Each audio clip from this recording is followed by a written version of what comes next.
ಮೂಡಾ ಪ್ರಕರಣಕ್ಕೆ ಸಂಬಂಧಪಟ್ಟಂತೆ ಮುಖ್ಯಮಂತ್ರಿ ಸಿದ್ದರಾಮಯ್ಯ ಕುಟುಂಬಕ್ಕೆ ಕ್ಲೀನ್ ಚಿಟ್ ಲಭ್ಯವಾಗಿದೆ. 11,200 ಪುಟಗಳ ವರದಿಯನ್ನು ಲೋಕಾಯುಕ್ತ ಅಧಿಕಾರಿಗಳು ನ್ಯಾಯಾಲಯಕ್ಕೆ ಸಲ್ಲಿಸಿದ್ದಾರೆ. ವರದಿಯನ್ನು ಸ್ವೀಕರಿಸಿದ ನಂತರದ ಸಂದರ್ಭದಲ್ಲಿ ನ್ಯಾಯಾಲಯ ಫೆಬ್ರವರಿ 24ಕ್ಕೆ ಪ್ರಕರಣದ ವಿಚಾರಣೆಯನ್ನು ಮುಂದೂಡಿದೆ. ಈ ಒಂದು ಪ್ರಕರಣ ಏನಿದೆ ಇದು ರಾಜಕೀಯವಾಗಿ ಹಲವಾರು ಹೇಳಿಕೆಗಳಿಗೆ ಕಾರಣವಾಗಿದೆ. ಮುಖ್ಯಮಂತ್ರಿ ಸಿದ್ದರಾಮಯ್ಯನವರಿಗೆ ಈ ಮೂಲಕ ರಿಲೀಫ್ ಸಿಕ್ಕಿದ್ರೆ ಕಾಂಗ್ರೆಸ್ ಇದನ್ನು ಸ್ವಾಗತಿಸಿದ್ರೆ, ಬಿಜೆಪಿಯ ಹಲವಾರು ನಾಯಕರು ಇದನ್ನು ವಿರೋಧಿಸಿದ್ದಾರೆ.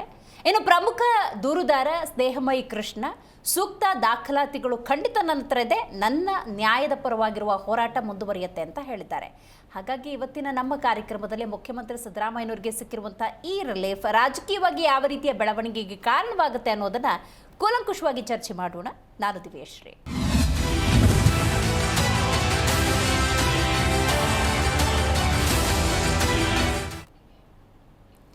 11,200 ಪುಟಗಳ ವರದಿಯದು. ಅಂದಾಜು 50 ಸ್ಟೇಟ್ಮೆಂಟ್ಗಳನ್ನು ಲೋಕಾಯುಕ್ತ ಅಧಿಕಾರಿಗಳು ಪಡೆದುಕೊಂಡಿದ್ದಾರೆ.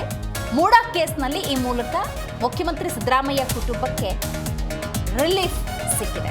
ಮೂಡಾ ಕೇಸ್ನಲ್ಲಿ ಬಿ ರಿಪೋರ್ಟ್ ಅನ್ನು ಸಲ್ಲಿಸಿದ್ದಾರೆ ಪೊಲೀಸರು. ಕೋರ್ಟ್ಗೆ 11,200 ಪುಟಗಳ ತನಿಖಾ ವರದಿಯನ್ನು ಸಲ್ಲಿಕೆ ಮಾಡಲಾಗಿದೆ. 50 ಮಂದಿಯ ಹೇಳಿಕೆಯನ್ನು ದಾಖಲು ಮಾಡಿದ್ದಾರೆ ಪೊಲೀಸರು. ಯಾವುದೇ ಸಾಕ್ಷ್ಯಾಧಾರ ಇಲ್ಲ ಅಂತ ಉಲ್ಲೇಖ ಕೂಡ ಮಾಡಲಾಗಿದೆ. ಏನು ಅಂತ ನಾವು ನೋಡ್ತಾ ಹೋಗೋದಾದ್ರೆ, ಏನು ಆರೋಪಿಗಳಿದ್ದಾರೆ ಅವರ ಮೇಲಿನ ಆರೋಪಕ್ಕೆ ಸೂಕ್ತ ಸಾಕ್ಷ್ಯಾಧಾರಗಳು ಇಲ್ಲ ಅನ್ನೋದನ್ನೇ ಉಲ್ಲೇಖ ಮಾಡಿರುವಂಥದ್ದು. ಆದರೆ ಈ ಲೋಕ ವರದಿಯ ಬಗ್ಗೆ ಬಿಜೆಪಿ ಅಸಮಾಧಾನವನ್ನು ಹೊರಹಾಕಿದೆ. ಈ ತನಿಖೆ ಸರಿಯಾಗಿಲ್ಲ ಅಂತ ಪ್ರಹ್ಲಾದ್ ಜೋಶಿ ಬಿಜೆಪಿ ನಾಯಕರು ಪ್ರತಿಕ್ರಿಯೆಯನ್ನು ಕೊಟ್ಟಿದ್ದಾರೆ. ಸ್ನೇಹಮಯಿ ಕೃಷ್ಣಗೂ ಕೂಡ ಲೋಕಾಯುಕ್ತ ನೋಟಿಸನ್ನು ಕೊಟ್ಟಿದೆ, ಗಮನಿಸಬೇಕು. ಈ ವರದಿಯ ಕುರಿತಂತೆ ಆಕ್ಷೇಪಣೆ ಏನಾದರೂ ಇತ್ತು ಅನ್ನೋದಾದರೆ ಅದನ್ನು ಸಲ್ಲಿಸೋದಕ್ಕೂ ಕೂಡ ಅವಕಾಶ ಇದೆ. ಆ ನಿಟ್ಟಿನಲ್ಲಿ ಸ್ನೇಹಮಯಿ ಕೃಷ್ಣ ಕೂಡ ಕೆಂಡಾಮಂಡಲಾಗಿದ್ದಾರೆ ಮತ್ತು ಕಾನೂನಾತ್ಮಕ ಹೋರಾಟಗಳೇನಿರುತ್ತೆ ಅದನ್ನು ನಾನು ಮುಂದುವರಿಸ್ತೀನಿ ಅಂತ ಸ್ಪಷ್ಟಪಡಿಸಿದ್ದಾರೆ. ರೈಟ್. ಈ ಮೂಡಾ ಹಗರಣ ಅಥವಾ ಪ್ರಕರಣ ಒಂದು ವರದಿ ಸಿದ್ಧವಾಗಿದೆ, ಅದು ನ್ಯಾಯಾಲಯಕ್ಕೆ ಸಬ್ಮಿಟ್ ಆಗಿದೆ. ಇದಕ್ಕೆ ಸಂಬಂಧಪಟ್ಟಂತೆ ಟಿ ದೇವೇಗೌಡರು ಮಾತನಾಡಿದ್ದಾರೆ, ಪ್ರಹ್ಲಾದ್ ಜೋಶಿ ಮಾತನಾಡಿದ್ದಾರೆ, ಡಿ ಕೆ ಶಿವಕುಮಾರ್ ಮಾತಾಡಿದ್ದಾರೆ. ಬನ್ನಿ ಕೇಳೋಣ. ನಾನು ಪ್ರಾರಂಭದಲ್ಲೇ ಅವರು ಪಾದಯಾತ್ರೆ ಬೆಂಗಳೂರಿಂದ ಮೈಸೂರಿಗೆ ಪಾದಯಾತ್ರೆ ಮಾಡಿದಾಗ ಬಿಜೆಪಿ ಜನತಾದಳದವರು ಆವತ್ತೇ ನಾನು ಏನು ಹೇಳಬೇಕು ಎಲ್ಲ ಹೇಳಿದ್ದೇನೆ. ಇದು ರಾಜಕೀಯ ಪ್ರೇರಿತ ಅಂತ.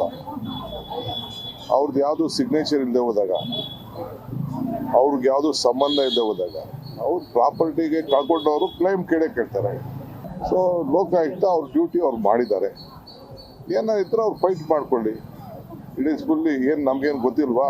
ಡೆಲ್ಲಿಯಿಂದ ಕರ್ಕೊಬಂದು ಲಾಯರ್ಗಳನ್ನ ಆರ್ಗ್ಯುಮೆಂಟ್ ಮಾಡಿಸೋದು. ಇಸ್ ಪ್ಯೂರ್ಲಿ ಬಿಜೆಪಿ ಜನತಾದಳದ ಪೊಲಿಟಿಕಲ್ ಪ್ಲಾಟ್. ಸೊ ಜಾಸ್ತಿ ದಿನ ಇದು ನಡೆಯಲ್ಲ. ನೋಡ್ರಿ, ಹೈಕೋರ್ಟ್ ಈಗಾಗಲೇ ಹೇಳಿದೆ, ಸುಪ್ರೀಂ ಕೋರ್ಟ್ ಜಜ್ಮೆಂಟ್ ಇದೆ, ನೋಡಿದ್ದೀರಾ ನೀವು? It is an independent institution. Government ಇನ್ಸ್ಟಿಟ್ಯೂಷನ್ಸ್ಗೆ ಯಾವುದು ನೀವು ಲೋಕಲ್ ಇನ್ಸ್ಟಿಟ್ಯೂಷನ್ನ ವೀಕ್ ಮಾಡಬಾರ್ದು ಅಂತ ಸುಪ್ರೀಂ ಕೋರ್ಟ್ ಜಜ್ಮೆಂಟ್ ಇದೆ. ಹೈಕೋರ್ಟ್ ಅವರನ್ನೇ ಹೇಳಿದ್ದಾರೆ. ಹೈಕೋರ್ಟ್ ಅವರು ಅವ್ರಿಗೆ ದೇ ಆರ್ ಇಂಡಿಪೆಂಡೆಂಟ್ ಬಾಡಿ ಅಂತ ಹೇಳಿದ್ದಾರೆ. ಅವ್ರು ಇಂಡಿಪೆಂಡೆಂಟ್ ಬಾಡಿ ಮಾಡ್ತಾ ಇದ್ದಾರೆ. ಈಗ ನಾನು ಚೀಫ್ ಮಿನಿಸ್ಟರ್ ಇರ್ಬೋದು, ಇನ್ನೊಬ್ರು ಚೀಫ್ ಮಿನಿಸ್ಟರ್ ಆಗ್ಬೋದು, ಬೊಮ್ಮಾಯಿ ಚೀಫ್ ಮಿನಿಸ್ಟರ್ ಇರ್ಬೋದು, ಯಾರು ಇರ್ಬೋದು. ಹಂಗಾರೆ ಪ್ರತಿಯೊಂದು ಕೇಸನ್ನು ಮುಖ್ಯಮಂತ್ರಿಗಳು ಹೇಳ್ದಂಗೆ ಪೊಲೀಸರು ಕೇಳ್ತಾರ? ಈ ಒಂದು ಮೂಡಾ ಪ್ರಕರಣದಲ್ಲಿ ಸಿದ್ದರಾಮಯ್ಯನವರು ಭಾಗಿ ಇಲ್ಲ ಅಂತಕ್ಕಂಥದ್ದು ಇವತ್ತೇನು ಸಾಬೀತಾಗಿದೆ. ಈ ವಿಚಾರವಾಗಿ ರಾಜೀನಾಮೆ ಕೊಡಿ ಅಂತ ಹೇಳ್ತಕ್ಕಂಥದ್ದು ಸರಿಯಲ್ಲ, ಸರಿಯಾಗಿರಲಿಲ್ಲ. ಇದನ್ನೇ ಒಂದು ವರ್ಷ ಆಗಿರ್ಬೇಕೀಗ. ನನಗೆ ಗೊತ್ತಿಲ್ಲ ಟೈಮ್ ಎಷ್ಟು ಅಂತೇಳಿ. ಹಾಂ, ನಾನು ಹೇಳ್ದಲ್ಲ, ಇದು ಪ್ರಾರಂಭ ಆಗಿದ್ದು. ಹಾಂ, ಹೆಚ್ಚು ಕಡಿಮೆ 10 ತಿಂಗಳ ಕಾಲ ಬರೀ ಇದನ್ನೇ ಕೂತ್ಕೊಂಡು ಟಿ ವಿ ಮಾಧ್ಯಮದಲ್ಲೆಲ್ಲವೂ ಕೂಡ ನಮ್ಮ ಲೀಡ್ರುಗಳು, ನಾಯಕರುಗಳು ದಿನ ಇದು ಬಿಟ್ಟರೆ ನಮ್ಮ ಬಡವ್ರಿಗೆ ಏನು ಕಷ್ಟ ಇದೆ, ಬಡವ್ರಿಗೆ ಎಷ್ಟು ಜನಕ್ಕೆ ಪೆನ್ಷನ್ ಇಲ್ಲ, ಎಷ್ಟು ಜನ ಮನೆ ಇಲ್ಲ, ಎಷ್ಟು ಜನ ಊಟಕ್ಕಿಲ್ಲ, ಸರ್ಕಾರ ಕೊಟ್ಟರು ತಲುಪ್ತಾ ಇಲ್ಲ, ಈ ಬಗ್ಗೆ ಏನಾದರೂ ಆಗ್ತಾಯಿದೆ ಅನ್ನೋ ಅಂಕಿಅಂಶ ಇಟ್ಕೊಂಡು ಸರ್ಕಾರಕ್ಕೆ ಹಿಂಗೆ ಆಗ್ತಾಯಿದೆ ಅಂತಕ್ಕಂಥ ಎಚ್ಚರಿಕೆ ಕೊಡ್ತಕ್ಕಂಥ ಕೆಲಸ ನಾವು ಮಾಡೋದು ಬಿಟ್ಟು, ನೀನು ಮಾಡಿದೀಯಾ ನೀನು ರಾಜೀನಾಮೆ ಕೊಡು, ನೀನು ಮಾಡಿದೀಯಾ ನೀನು ರಾಜೀನಾಮೆ ಕೊಡು. ಯಾರು ರಾಜೀನಾಮೆ ಕೊಟ್ರೀಗ? ಯಾರೂ ಕೊಡಲಿಲ್ಲಪ್ಪ ಒಬ್ಬರು. ಅದರ ಲೋಕಾಯುಕ್ತದಲ್ಲಿ ಯಾರನ್ನ ಆಫೀಸರ್ ಕಳಿಸ್ತಾರೆ ಅದನ್ನ ಪೋಸ್ಟಿಂಗ್ ಮಾಡೋದು, specially additional SP rank DYSP ರ್ಯಾಂಕ್ಗಳು ಏನು ಕಳಿಸ್ತಾರ ಇದೆಲ್ಲ ಪೋಸ್ಟಿಂಗ್ ಕೊಡೋದು, ಪ್ರಮೋಷನ್ ಕೊಡೋದು, ಇದೆಲ್ಲವೂ ಮುಖ್ಯಮಂತ್ರಿಗಳ ಕೈಯಲ್ಲಿ ಇರ್ತದೆ. ಅಲ್ಲಿ ಹಾಕಿದಂಥ ಅಧಿಕಾರಿಗಳನ್ನೆಲ್ಲ ಸನ್ಮಾನ್ಯ ಮುಖ್ಯಮಂತ್ರಿಗಳು ಅವರೇ ಪೋಸ್ಟ್ ಮಾಡಿರ್ತಾರೆ. ಮತ್ತು ಇವ್ರದ್ದು ದೂರನ್ನ ದಾಖಲಾಗೋಕ್ಕಿಂತ ಮೊದಲಲ್ಲೇ ಅವ್ರ ಪೋಸ್ಟಿಂಗ್ ಆಗ್ಯದ. ಆವಾಗ ಹೇಳಿದ್ದೆ, ಇದನ್ನ ನೀವು ಲೋಕಾಯುಕ್ತ ಪೊಲೀಸರಿಂದ ತನಿಖೆ ಮಾಡಿದ್ದಾರೆ. ಇದು ಡೆಫಿನೆಟ್ ಆಗಿ ಇದು ಯಾವುದೇ ಒಂದು ರೀತಿಯಾದಂಥ ರಿಸಲ್ಟ್ ಬರಲಾರದೆ, ನ್ಯಾಯೋಚಿತವಾದಂಥ ತನಿಖೆ ಆಗಲಾರದೆ ಇದನ್ನ ಮುಚ್ಚಿ ಹಾಕ್ತಾರೆ ಅಂತ ಹೇಳಿ ಇವತ್ತು ಆಗಿರುವುದು ಅದೇ ಆಗಿದೆ. ಅದರ ಲೋಕಾಯುಕ್ತದಲ್ಲಿ ಯಾರನ್ನ ಆಫೀಸರ್ ಕಳಿಸ್ತಾರೆ ಅದನ್ನ ಪೋಸ್ಟಿಂಗ್ ಮಾಡುದು, specially additional SP rank DYSP ರ್ಯಾಂಕ್ಗಳು ಏನು ಕಳಿಸ್ತಾರ ಇದೆಲ್ಲ ಪೋಸ್ಟಿಂಗ್ ಕೊಡೋದು, ಪ್ರಮೋಷನ್ ಕೊಡೋದು, ಇದೆಲ್ಲವೂ ಮುಖ್ಯಮಂತ್ರಿಗಳ ಕೈಯಲ್ಲಿ ಇರ್ತದೆ. ಅಲ್ಲಿ ಹಾಕಿದಂಥ ಅಧಿಕಾರಿಗಳನ್ನೆಲ್ಲ ಸನ್ಮಾನ್ಯ ಮುಖ್ಯಮಂತ್ರಿಗಳು ಅವರೇ ಪೋಸ್ಟ್ ಮಾಡಿರ್ತಾರೆ.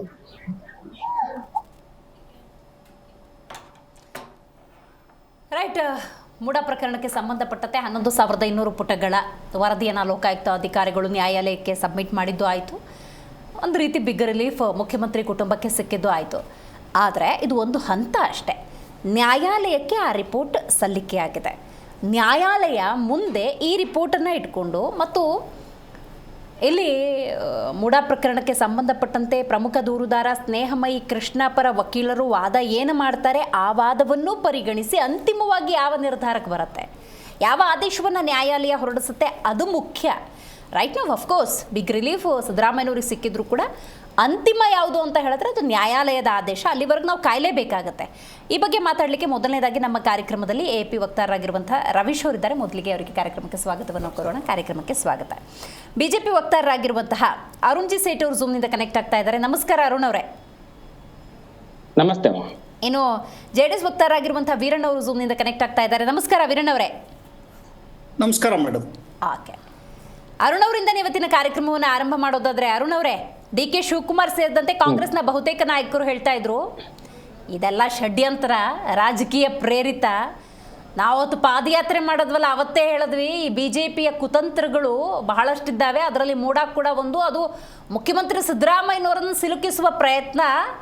ನೋಡಿ ಇವತ್ತು ಬಿಗ್ ರಿಲೀಫೇ ಸಿಕ್ಕಿದೆ, ಅದೇ ಇದಕ್ಕೆ ಸಾಕ್ಷಿ ಅಂತ ಹೇಳ್ತಾ ಇದ್ರು. ಏನಂತೀರಿ ಅರುಣ್ ಅವರೇ? ಬಿಗ್ ರಿಲೀಫ್ ಸಿಕ್ಕಿರೋದು ಲೋಕಾಯುಕ್ತ ಇದರಿಂದ. ಇದು ಮೊದಲೇ ಹೇಳಿದ್ವಿ, ಅವರು ಚಾರ್ಜ್ ಶೀಟ್ ಅನ್ನು ಹಾಕಿದ್ರು ನೋಡಿ ಈ ಮೂಡ ಕೇಸ್. ಅವತ್ತೇ ನಾನು ಒಂದು ಡಿಬೇಟ್ ಕಾರ್ಯಕ್ರಮದಲ್ಲಿ ಹೇಳಿದ್ದೆ, ಇದನ್ನು ಸಂಪೂರ್ಣವಾಗಿ ಸಿದ್ದರಾಮಯ್ಯನವರನ್ನು ಸೇಫ್ ಹೇಗೆ ಮಾಡುದು ಅಂತ ಸೆಕ್ಷನ್ಸ್ ಗಳನ್ನು ಮಾತ್ರ ಹಾಕಿದ್ದಾರೆ ಅಂತ. ನಾನು ಆ ಸೆಕ್ಷನ್ ಗಳನ್ನು ಮತ್ತೆ ಕೊಡ್ತೀನಿ, ಯಾವ್ಯಾವ ಸೆಕ್ಷನ್ ನಲ್ಲಿ ಯಾವ್ಯಾವ ರೀತಿಯಲ್ಲಿ ತನಿಖೆ ಮಾಡ್ಲಿಕ್ಕೆ ಸುಲಭವಾಗಿ ಸಿದ್ದರಾಮಯ್ಯನವರು ಬಚಾವಾಗ್ಬೇಕು, ಅದಕ್ಕೋಸ್ಕರ ಇದೆಲ್ಲ ಮಾಡಿದ್ದಾರೆ ಅಂತ. ಅದಕ್ಕೆ ಇದೇನು ವಿಶೇಷವಾಗಿ ಅನಿರೀಕ್ಷಿತವಾಗಿ ಏನಿಲ್ಲ, ಇದು ಕ್ಲೀನ್ ಚಿಟ್ ಆಗಿ ಹೊರಗೆ ಬರುತ್ತಪ್ಪ. ಯಾಕಂದ್ರೆ ಇವರದೇ ಸರ್ಕಾರ, ಇವರೇ ನೇಮಿಸಿರ್ತಕ್ಕಂಥ, ಇವರೇ ಪ್ರಭಾವ ವಲಯನ್ನು ಇರತಕ್ಕಂತ ಒಂದು ವ್ಯಕ್ತಿಗಳು. ಆ ವ್ಯಕ್ತಿಗಳೇ ಸಿದ್ದರಾಮಣ್ಣ ನೀವ್ ಹೀಗ್ ಮಾಡಿದ್ರ ಅಂತ 4-5 ಪ್ರಶ್ನೆಯನ್ನು ಕೇಳ್ತಾರೆ. ತದನಂತರ ಹೌದಪ್ಪ ಹೌದು, ಇಲ್ಲಪ್ಪ ಇಲ್ಲ, ಕೋಲೆ ಬಸವನಂತೆ ತಲೆ ಅಲ್ಲಾಡಿಸ್ತಾರೆ. ಮತ್ತೆ ಈ ರೀತಿ ಏನು ಕ್ಲೋಸರ್ ರಿಪೋರ್ಟ್ ಏನಿದೆ ಅವರದ್ದು, ಖಂಡಿತವಾಗಿ ಇದೇ ರೀತಿ ಕೊಟ್ಟು ನ್ಯಾಯಾಲಯಕ್ಕೆ ಸಲ್ಲಿಕೆ ಮಾಡ್ತಾರೆ ಅನ್ನುವಂಥದ್ದು ಸರ್ವ ಸಾಮಾನ್ಯನಿಗೂ ಕೂಡ ಗೊತ್ತಿರತಕ್ಕಂಥ ವಿಚಾರ. ಅಯ್ಯೋ ಇದೇನು ಭಯಂಕರ ಸಾಧಿಸಿಬಿಟ್ರೆ ಅಂತಲ್ಲ, ಇಂಥ ಕಂತ್ರಿ ಕೆಲಸಗಳನ್ನು ಮಾಡಿರೋದ್ರಿಂದಲೇ ಇವಾಗ ರಾಜ್ಯದಲ್ಲಿ ಅಧಿಕಾರವನ್ನು ಅನುಭವಿಸ್ತಾ ಇದ್ದಾರೆ. ಅದನ್ನ ಜನ ನೋಡ್ತಾ ಇದ್ದಾರೆ. ಇವಾಗ ಗೊತ್ತಾಗ್ತಾ ಇದೆ ರಾಜ್ಯದ ಹಣಕಾಸು ಸ್ಥಿತಿ ಏನಾಗಿದೆ, ಈ ಮೂಡ ಹಗರಣ ಅನ್ನುವಂಥದ್ದು ಯಾವ ರೀತಿಯಲ್ಲಿ ಮಾಡಿದ್ದಾರೆ. ಅಂಥ ದೊಡ್ಡ ಮೂಡ ಹಗರಣ ಒಂದು ಮಾಡಿಕೊಂಡು ದುಡ್ಡು ಹಣವನ್ನೆಲ್ಲ ಒಳಗೆ ಹಾಕಿದವರು ಈ ಲೋಕಾಯುಕ್ತ ಸಂಸ್ಥೆಯಲ್ಲಿ ಇರತಕ್ಕಂತಹ ಪೊಲೀಸರನ್ನು, ಇವರ ಬೇಕಾಗಿದ್ದ ವ್ಯಕ್ತಿಗಳನ್ನು ಹ್ಯಾಂಡಲ್ ಮಾಡ್ಲಿಕ್ಕೆ ಆಗದಷ್ಟು ಮೂರ್ಖರು ಖಂಡಿತವಾಗಿ ಅಲ್ಲ. ಇದು ಅತ್ಯಂತ ನಿರೀಕ್ಷಿತವಾಗಿ ಇರತಕ್ಕಂಥದ್ದು, ಹೀಗೆ ಆಗುತ್ತೆ ಅಂತ. ಇದರಿಂದ ವಿಪರೀತವಾಗಿ ನಡೆದಿದ್ರೆ ಮಾತ್ರ ಪೇಷಂಟ್ ಇದೆ. ಓಕೆ ಅರುಣ್ ಅವರೇ ಇವತ್ತು ಕ್ಲಿಯರ್ ಕಟ್ ಅಲ್ಲ ಒಂದು ನಿಮಿಷ ನಾನು ಸೆಂಟೆನ್ಸ್ ಕಂಪ್ಲೀಟ್ ಮಾಡ್ಬಿಡ್ತೀನಿ. ಇದೇನಾದ್ರೂ ಇದ್ರೆ ಇದಕ್ಕೆ ಹೋಗೋಕ್ಕಿಂತ ಮುಂಚೆ ನ್ಯಾಯಾಲಯದಲ್ಲಿ ಮೂಢ ಹಗರಣವನ್ನು ಬಗ್ಗೆ ಏನು ಆಗ್ತಿತ್ತಲ್ವಾ ಪ್ರಕ್ರಿಯೆಗಳು ಶಾಸಕರ ಇದರಲ್ಲಿ ಪ್ರತಿನಿಧಿಗಳ ಕೋರ್ಟ್ ನಲ್ಲಿ, ಅದರಲ್ಲಿ ಅಭಿಜಿತ್ ಮನು ಸಿಂಘ್ವಿ ಅಂತ ವಕೀಲರು ವಾದ ಮಾಡಿ ಆ ಜಡ್ಜ್ಮೆಂಟ್ ನೋಡ್ಬೇಕು, ಇದು ಸರಿಯಾಗಿದೆ, ಇದು ಕಂಪ್ಲೇಂಟ್ ಮಾಡಿರುವಂತದ್ದು ಮುಂದೆ ಹೋಗಿರುವಂತದ್ದು ಅಷ್ಟು ಕನ್ನಡಿ ಅಂತ ಕ್ಲಿಯರ್ ಆಗಿದೆ. ಆದ್ರೆ ಇವರಿಗೆ ಮಾತ್ರ ಸಾಕ್ಷ್ಯಾಧಾರಗಳ ಕೊರತೆ, ಅಂದ್ರೆ ಅವರಿಗೆ ಇವರು ಕನ್ವಿನ್ಸ್ ಆಗುವಂತ ಸಾಕ್ಷ್ಯಾಧಾರಗಳನ್ನು ಕಡೆ ಹೋಗ್ಲಿಲ್ಲ ಅಂತ ಇವರು. ಓಕೆ ಅರುಣ್ ಅವರೇ, ನೀವು ಸಾಕ್ಷಿಯನ್ನು ಪದಪ್ರಯೋಗ ಮಾಡಿದ್ದಕ್ಕೆ ಪ್ರಶ್ನೆ ಕೇಳ್ತಾ ಇದ್ದೀನಿ. ಇವತ್ತು ಸಂದೇಶ್ ಚೌಟಾ ಅವರು ವಾದ ಮಂಡಿಸುವ ಸಂದರ್ಭದಲ್ಲಿ ಒಂದು ಪ್ರಮುಖ ಸೆಂಟೆನ್ಸ್ ಅನ್ನು ಉಲ್ಲೇಖ ಮಾಡಿದ್ದಾರೆ, ಅದನ್ನು ನಿಮಗೆ ಹೇಳ್ತೀನಿ. ಸಿದ್ದರಾಮಯ್ಯನವರ ಪತ್ನಿ ಪಾರ್ವತಿಯವರ ಬಳಿ ಅಕ್ರಮ ಆಸ್ತಿ ಇದ್ರೆ ಮಾತ್ರ ಇಡಿ ತನಿಖೆ ನಡೆಸಬೇಕಾಗಿತ್ತು. ಆಸ್ತಿಯನ್ನ ಹಿಂದಿರುಗಿಸಿದ ನಂತರ ತನಿಖೆ ನಡೆಸಲಾಗೋದಿಲ್ಲ. ಆದರೆ ತನಿಖೆ ನಡೆಸಿದೆ, ಇಡಿ ಎಂಟ್ರಿ ಕೊಟ್ಟಿದೆ ಅಂದರೆ ಇದನ್ನು ಏನಂತ ಕರಿಬೇಕು ಅಂತ ನ್ಯಾಯಾಲಯಕ್ಕೆ ಈ ಮಾಹಿತಿಯನ್ನು ಕೊಡುವಂಥ ಪ್ರಯತ್ನವನ್ನು ಮಾಡಿದ್ದಾರೆ ಸಂದೇಶ್ ಚೌಟಾ ಅವರು. ಸೊ ಹಾಗಾಗಿ ಕೇಳೋದು, ಆಸ್ತಿಯನ್ನು ಹಿಂದಿರುಗಿಸಿ ಬಿಟ್ಟರೆ ಅಕ್ರಮ ಮಾಡಿಲ್ಲ ಅಂತ ಅರ್ಥೈಸ್ಕೋಬೇಕಾ ನಾವು? ನೋಡಿ, ಇಲ್ಲಿ ಅಕ್ರಮ ಆಗಿಬಿಟ್ಟಿದೆ ಅಂತ ಹೇಳಿದ್ರೆ ಯಾಕೋ ಹೋಗ್ಬಿಡ್ತು. ಕೇಳಿಸ್ತಿದ್ಯಾ? ಕೇಳಿಸ್ತಿದೆ, ಪ್ಲೀಸ್ ಕಂಟಿನ್ಯೂ. ಓಕೆ, ಫ್ರೇಮ್ ಹೋಗ್ಬಿಟ್ಟಿದೆ ನಂದು. ಓಕೆ, ಅಕ್ರಮ ಆಗಿದೆ ಅಂತ ಹೇಳಿದ್ರೆ ಇಲ್ಲಿ ಯಾವತ್ತು ನ್ಯಾಯ ಕೊಡುವಂಥದ್ದು ಆ ಒಂದು ಯಾವ ಮಾನಸಿಕತೆಯನ್ನು ಹೊಂದಿರತಕ್ಕಂತ ಯಾವ ಭಾವನೆಗಳಿದೆಯಲ್ಲ ನೋಡಿ, ಯಾವ ಭಾವನೆಯಲ್ಲಿ ಯಾವ ಕಲ್ಪ್ರಿಟ್ ಆ ಒಂದು ಅಪರಾಧಕ್ಕೆ ಕೊಡುವಂಥದ್ದು, ಆ ಅಪರಾಧಕ್ಕೆ ಯಾವುದೇ ಸರ್ಕಾರ ಯಾವುದೇ ನ್ಯಾಯಾಂಗ ಆಗ್ಲಿ ಅದಕ್ಕೆ ವರ್ಡಿಕ್ಟ್ ಅನ್ನು ಕೊಡುವಂಥದ್ದು, ಅದು ತಪ್ಪು ಸರಿನೋ ಅಂತ ತಿಳಿಸುವಂಥದ್ದು. ಆದ್ದರಿಂದ ಇವರು ವಾಪಸ್ ಕೊಡ್ಲಿ ಏನೇ ಕೊಡ್ಲಿ, ಅದು ನಂತರವೂ ಕೂಡ ವಾಪಸ್ ಕೊಡ್ಬೇಕಾಗಿತ್ತು. ಯಾವುದೇ ಇರ್ಲಿ, ಇವರು ಸರಿಯಾಗಿದ್ರೆ ಯಾಕೆ ವಾಪಸ್ ಕೊಡ್ಬೇಕಾಗಿತ್ತು? ಒಂದು, ಮತ್ತೆ ಜಾರಿ ನಿರ್ದೇಶನಾಲಯ ಮನಿ ಲಾಂಡ್ರಿಂಗ್ ಅಥವಾ ಹಣದ ಏರುಪೇರು, ಜಾಗದ ಸಿವಿಲ್ ಮ್ಯಾಟ್ರಿಗಲ್ಲ, ಇಲ್ಲಿ ಹಣದ ವೈಪರೀತ್ಯಗಳು ನಡೆದಿವೆ. ಸುಮ್ಮನೆ ಹೇಳ್ತೀನಿ, ಅಣ್ಣ ತಮ್ಮಂದ್ರಿಗೆ ಹಣ ಇದು ಯಾವುದೇ ಬೆನಿಫಿಷಿಯರಿ ಕೊಡೋದಿಲ್ಲ, ತಗದೆ ತೆಗೆದುಕೊಂಡು ಇಲ್ಲಿಗೆ ಹೋಗ್ತಾರೆ, ಇಲ್ಲಿಗೆ ಕೋರ್ಟ್ಗೆ ಈ ಕಚೇರಿಗೆ ಅಲ್ಲದಾಡ್ತಾರೆ. ಇಂಥದ್ರಲ್ಲಿ ಇವರ ಭಾವಮೈದ ಫ್ರೀ ಆಗಿ ಕುಂಕುಮ ಭಾಗ್ಯ ಗಿಫ್ಟ್ ಆಗಿ ಕೊಟ್ಟನಂತೆ, ಮತ್ತೆ ಇವ್ರಿಗೆ ಗೊತ್ತೇ ಇರ್ಲಿಲ್ವಂತೆ ಅದರಲ್ಲಿ ಲೇಔಟ್ ಆಗಿರುವಂತದ್ದು. ಯಾರಿಗೆ? ಮುಖ್ಯಮಂತ್ರಿ ಫ್ಯಾಮಿಲಿ ಇವರಿಗೆ, ಅವೆಲ್ಲ ಜೀವಿಸ್ತಾ ಇದ್ದಾರೆ, ಅವ್ರಿಗೆ ಗೊತ್ತಿರಲಿಲ್ವಂತೆ. ಇದೆಲ್ಲವೂ ಯಾವುದೇ ಸಾಮಾನ್ಯ ಮಕ್ಕಳಿಗೂ ಕೂಡ ಅರ್ಥವಾಗುತ್ತೆ. ಆದ್ರೆ ಯಾರಿಗೆ ಕೊಂಡೆ ಮಾಡ್ಕೊಂಡೆ ಜೀವನ ಮಾಡ್ಬೇಕು, ನಮ್ಮ ಜೀವನ ಧ್ಯೇಯ ಎಲ್ಲ ಅಂತ ಅನ್ಸುತ್ತೋ ಇವರಿಗೆ ಇದೆಲ್ಲ ಕಾಣೋದಿಲ್ಲ. ಇವ್ರ ಕಣ್ಣಿಗೆ ಬಟ್ಟೆ ಕಟ್ತಾರೆ, ಮತ್ತೆ ಇವರಿಗೆ ಬೇಕಾದ ಹಾಗೆ ನ್ಯಾಯವನ್ನು ತಿರುಗಿಸ್ತಾರೆ. ಬಹಳ ದುಃಖದ ಸಂಗತಿ. ಇಷ್ಟೆಲ್ಲ ದೊಡ್ಡ ಪೊಸಿಷನ್ ನಿಮಗೆ ಕೊಟ್ಟಿದೆ, ನಿಮಗೆ ಅಧಿಕಾರ ಕೊಟ್ಟಿದೆ, ಜನರ ಸಂಬಳ ನಿಮ್ಗೆ ಸಿಕ್ತಿದೆ ಅಂತ ಹೇಳಿದ್ರೆ ಯಾರೋ ಒಬ್ರು ಸೇಫ್ಟಿಗೋಸ್ಕರ ನೀವು ಕೆಲಸ ಮಾಡ್ತಿದ್ದೀರಲ್ಲ, ಇದೇ ಒಂದು ದುಃಖ. ರೈಟ್ ಅರುಣ್ ಅವರೇ ಮಾತಾಡ್ತೀನಿ. ವೀರಣ್ಣ ಅವರೇ, ನೀವು ಹೇಳಿ, ಈಗ ಲೋಕಾಯುಕ್ತದ ವರದಿ ನ್ಯಾಯಾಲಯಕ್ಕೆ ಸಲ್ಲಿಕೆಯಾಗಿದೆ, ಅದರ ರಿಯಾಕ್ಷನ್ ತಗೊಳ್ಳೋಕ್ಕೂ ಮುನ್ನ ಇವತ್ತು GT ದೇವೇಗೌಡರು ಒಂದು ಸ್ಟೇಟ್ಮೆಂಟ್ ಕೊಟ್ಟಿದ್ದಾರಲ್ಲ, ಆ ಸ್ಟೇಟ್ಮೆಂಟ್ಗೆ ಸಂಬಂಧಪಟ್ಟಂತೆ ನಮ್ಮ JDS ವಕ್ತಾರರು ಏನು ಹೇಳ್ತಾರೆ ಅಂತ ಕುತೂಹಲ ನನಗೆ. ಮೇಡಮ್, ಈಗಾಗಲೇ ಮೂಡ ಏನು ಅಕ್ರಮ ಆಗಿದೆ, ಅಕ್ರಮದ ಪ್ರಕರಣದಲ್ಲಿ ನಾವು ಜನತಾದಳ ಜಾತ್ಯತೀತ ಇರ್ಬೋದು, BJP ಇರ್ಬೋದು, ಇಬ್ಬರು ಒಟ್ಟಿಗೆ ಸೇರಿ, ಮೈತ್ರಿ ಪಕ್ಷಗಳು ಒಟ್ಟಿಗೆ ಸೇರಿ ಸದನದ ಹೊರಗೂ ಕೂಡ ಹೋರಾಟ ಮಾಡಿದ್ವಿ. ತದನಂತರ ಪಾದಯಾತ್ರೆ ಕೂಡ ಮಾಡಿದ್ವಿ, ಬೆಂಗಳೂರು ಟು ಮೈಸೂರು, ಅಲ್ಲಿ ಒಂದು ಸಮಾವೇಶ ಕೂಡ ಮಾಡಿದ್ವಿ. ಅಂದ್ರೆ ಅಲ್ಲಿ ಏನು ಅಕ್ರಮ ಆಗಿದೆ, 5,000ಕ್ಕೂ ಮಿಗಿಲಾದ ಏನು ಸೈಟ್ಗಳು ಅಕ್ರಮವಾಗಿ ಹಂಚಿಕೆ ಆಗಿದೆ. 5,000 ಕೋಟಿಗೂ ಅಧಿಕ ನಷ್ಟ ಸರ್ಕಾರದ ಬೊಕ್ಕಸಕ್ಕಾಗಿದೆ. ಮತ್ತೆ 86,000 ಅರ್ಜಿದಾರರು ಮೂಡಾದಲ್ಲಿ ಏನು ಸೈಟ್ ಬೇಕು ಅಂತ ಹೇಳಿ ಅರ್ಜಿ ಸಲ್ಲಿಸಿರೋರು 16 ವರ್ಷದಿಂದ ಸುಮಾರು 86,000ಕ್ಕೂ ಮಿಗಿಲಾದ ಅರ್ಜಿದಾರರು ಕಾಯ್ತಾ ಇದ್ದಾರೆ. ಇದರಲ್ಲಿ ನಮ್ಗೆ ನ್ಯಾಯ ಬೇಕು, ಅಕ್ರಮ ಎಲ್ಲಾಗಿದೆ, ಅಕ್ರಮದಲ್ಲಿ ಯಾರು ಪಾಲ್ಗೊಂಡಿದ್ದಾರೆ ಅವ್ರಿಗೆ ಶಿಕ್ಷೆ ಆಗ್ಬೇಕು ಅಂತ ನಾವು ಹೋರಾಟ ಮಾಡಿದ್ದು. ಇದು ಲೋಕಾಯುಕ್ತ ಈಗಾಗಲೇ ಏನು ಬಿ ರಿಪೋರ್ಟ್ ಸಲ್ಲಿಕೆ ಮಾಡಿದೆ. ಇವತ್ತು ಸಲ್ಲಿಕೆ ಮಾಡಿದ ತಕ್ಷಣ ಇದು ಪ್ರಕರಣ ಏನು ಮುಗಿದೋಗೋದಿಲ್ಲ. A1 ಆರೋಪಿ ಸಿದ್ದರಾಮಯ್ಯವರು ಇದ್ದಾರೆ. ಅವರು ಲೋಕಾಯುಕ್ತ ಸಾಕ್ಷ್ಯಾಧಾರ ಕೊರತೆ ಇದೆ ಅಂತ ಹೇಳಿ ಬಿ ರಿಪೋರ್ಟ್ ಸಲ್ಲಿದ ತಕ್ಷಣನೇ ಕೋರ್ಟ್ ಅಕ್ಸೆಪ್ಟ್ ಮಾಡಬೇಕು ಅಂತ ಏನಿಲ್ಲ. ಕೋರ್ಟಲ್ಲಿ ದೂರುದಾರರು ಕೂಡ ಪ್ರಶ್ನೆ ಮಾಡೋದಕ್ಕೆ ಕಾಲಾವಕಾಶ ಇದೆ. 1 ವಾರ ಕಾಲಾವಕಾಶದಲ್ಲಿ ಅವರು ಪ್ರಶ್ನೆ ಮಾಡ್ಬೋದು. ಮತ್ತೆ ಅವರು ಕೋರ್ಟಲ್ಲೂ ಕೂಡ ವಾದ ವಿವಾದಗಳು ನಡೆಯುತ್ತೆ. ಮಾನ್ಯ ಕೋರ್ಟ್ ಕೂಡ, ಹೈಕೋರ್ಟ್, ಜನಪ್ರತಿನಿಧಿಗಳ ನ್ಯಾಯಾಲಯ ಕೂಡ ಯಾವ ರೀತಿ ಈ ಪ್ರಕರಣದಲ್ಲಿ ಸಾಕ್ಷ್ಯಾಧಾರಗಳನ್ನ ಪರಿಗಣಿಸುತ್ತೆ ಅದನ್ನ ನಾವು ನೋಡ್ಬೇಕಾಗತ್ತೆ. ಸನ್ಮಾನ್ಯ ದೇವೇಗೌಡರು ನಮ್ಮ ಹಿರಿಯ ನಾಯಕರು ಮತ್ತೆ ನಮ್ಮ ಕೋರ್ ಕಮಿಟಿಯ ಅಧ್ಯಕ್ಷರು ಕೂಡ. ಹೀಗಾಗಿ ಅವರೆಲ್ಲ ಒಂದು ಕಡೆ ಮೂಡಾ ಪ್ರಕರಣದಲ್ಲಿ ಸ್ವಲ್ಪ ಡಿಸ್ಟೆನ್ಸ್ ಮೇಂಟೈನ್ ಮಾಡಿರೋದ್ರಿಂದ ನಾನು ಅವರ ಹೇಳಿಕೆಗೆ ಪ್ರತ್ಯುತ್ತರ ಕೊಡೋದಕ್ಕೆ ಇಷ್ಟಪಡೋದಿಲ್ಲ ಮೇಡಮ್. ಡಿಸ್ಟೆನ್ಸ್ ಯಾಕೆ ಮೇಂಟೈನ್ ಮಾಡಿಬಿಟ್ರು ಅಂತ, ಯಾಕೆಂದ್ರೆ ಇಡಿ ಎಂಟ್ರಿ ಕೊಟ್ಟಿರೋದ್ರಿಂದಾಗಿ ಇನ್ನು ಬಿಜೆಪಿ ಇರ್ಬೋದು, JDS ಇರ್ಬೋದು, ಮೂಡಾದಲ್ಲಿ ಯಾರೆಲ್ಲ ಆಸ್ತಿ ಹೊಂದಿದ್ದಾರೆ ಆ ಹೊಸ ಹೊಸ ವಿಚಾರಗಳು ಕೂಡ ಹೊರಗೆ ಬರಬಹುದೇನೋ ಅನ್ನುವ ನಿಟ್ಟಿನಲ್ಲಿ ಡಿಸ್ಟೆನ್ಸ್ ಏನಾದರೂ ಮೇಂಟೈನ್ ಆಯ್ತಾ ಅಂತ. ನೋಡಿ, ಅಲ್ಲಿ ಕಾಯ್ದೆ ಇರೋದು 2 ಸೈಟ್ ಮಾತ್ರ ಕೊಡ್ಬೋದು. ಕಾಯ್ದೆ ನಿಯಮ, ಮೂಡಾ ಕಾಯ್ದೆ ಮತ್ತೆ ನಿಯಮದ ಪ್ರಕಾರ ಇವರ ಜಮೀನೇನಾದ್ರೂ ಅಕ್ವಿಸಿಷನ್ ಆಗಿದ್ರೆ ನಿಯಮದ ಪ್ರಕಾರ 2 ಸೈಟು, ಆದ್ರೆ ಕೊಟ್ಟಿರೋದೆಷ್ಟು 14 ಸೈಟು ವಿವಿಧ ಅಳತೆ. ಅದು ಅಲ್ದೇನೆ ಮತ್ತೆ ನಿಯಮ ಮೀರಿದ್ದಾರೆ. ಅಲ್ಲಿ ನಿಯಮದಲ್ಲಿ ಇರೋದು ಯಾವಾಗ ಲೇಔಟ್ ಅಂದ್ರೆ ಏನು ಲ್ಯಾಂಡ್ ಅಕ್ವಿಸಿಷನ್ ಆಗುತ್ತೆ, ಸಮಾನಾಂತರ ಬಡಾವಣೆ ಅಥವಾ ತದನಂತರ ಆಗುವ ಬಡಾವಣೆಯಲ್ಲಿ ಕೊಡಬೇಕು. ಇವ್ರು ಕೊಟ್ಟಿರೋದು 1980s ಆಗಿರೋ ಬಡಾವಣೆಗಳಲ್ಲಿ ಕೊಟ್ಟಿದ್ದಾರೆ. ಅಂದ್ರೆ ಬೆಲೆ ಬಾಳುವಂತ ಒಂದು ಬಡಾವಣೆಯಲ್ಲಿ ಕೊಟ್ಟಿದ್ದಾರೆ. ಹಾಗಾಗಿ ಎಲ್ಲೋ ಒಂದು ಕಡೆ ಇದೆಲ್ಲನೂ ಕೂಡ ಮೇಲ್ನೋಟಕ್ಕೆ ಅಕ್ರಮ ಆಗಿರೋದು ಮತ್ತೆ ಹುದ್ದೆಯ ಪ್ರಭಾವ ಬೀರಿರುವುದು. ಸನ್ಮಾನ್ಯ ಮುಖ್ಯಮಂತ್ರಿಗಳು 97ರಲ್ಲಿ DCM ಆಗಿದ್ರು, ಅವಾಗಿರ್ಬೋದು. ಮತ್ತೆ 2004ರಿಂದ 6 ವಿರೋಧ ಪಕ್ಷದ ನಾಯಕ ಆಗಿದ್ದ ಅವಧಿ ಇರ್ಬೋದು. ತದನಂತರ ಈಗ ಮುಖ್ಯಮಂತ್ರಿಗಳು ಅವಧಿ, ಮೊದಲನೇ ಅವಧಿ 2013 ಮತ್ತೆ 18 ಇರ್ಬೋದು.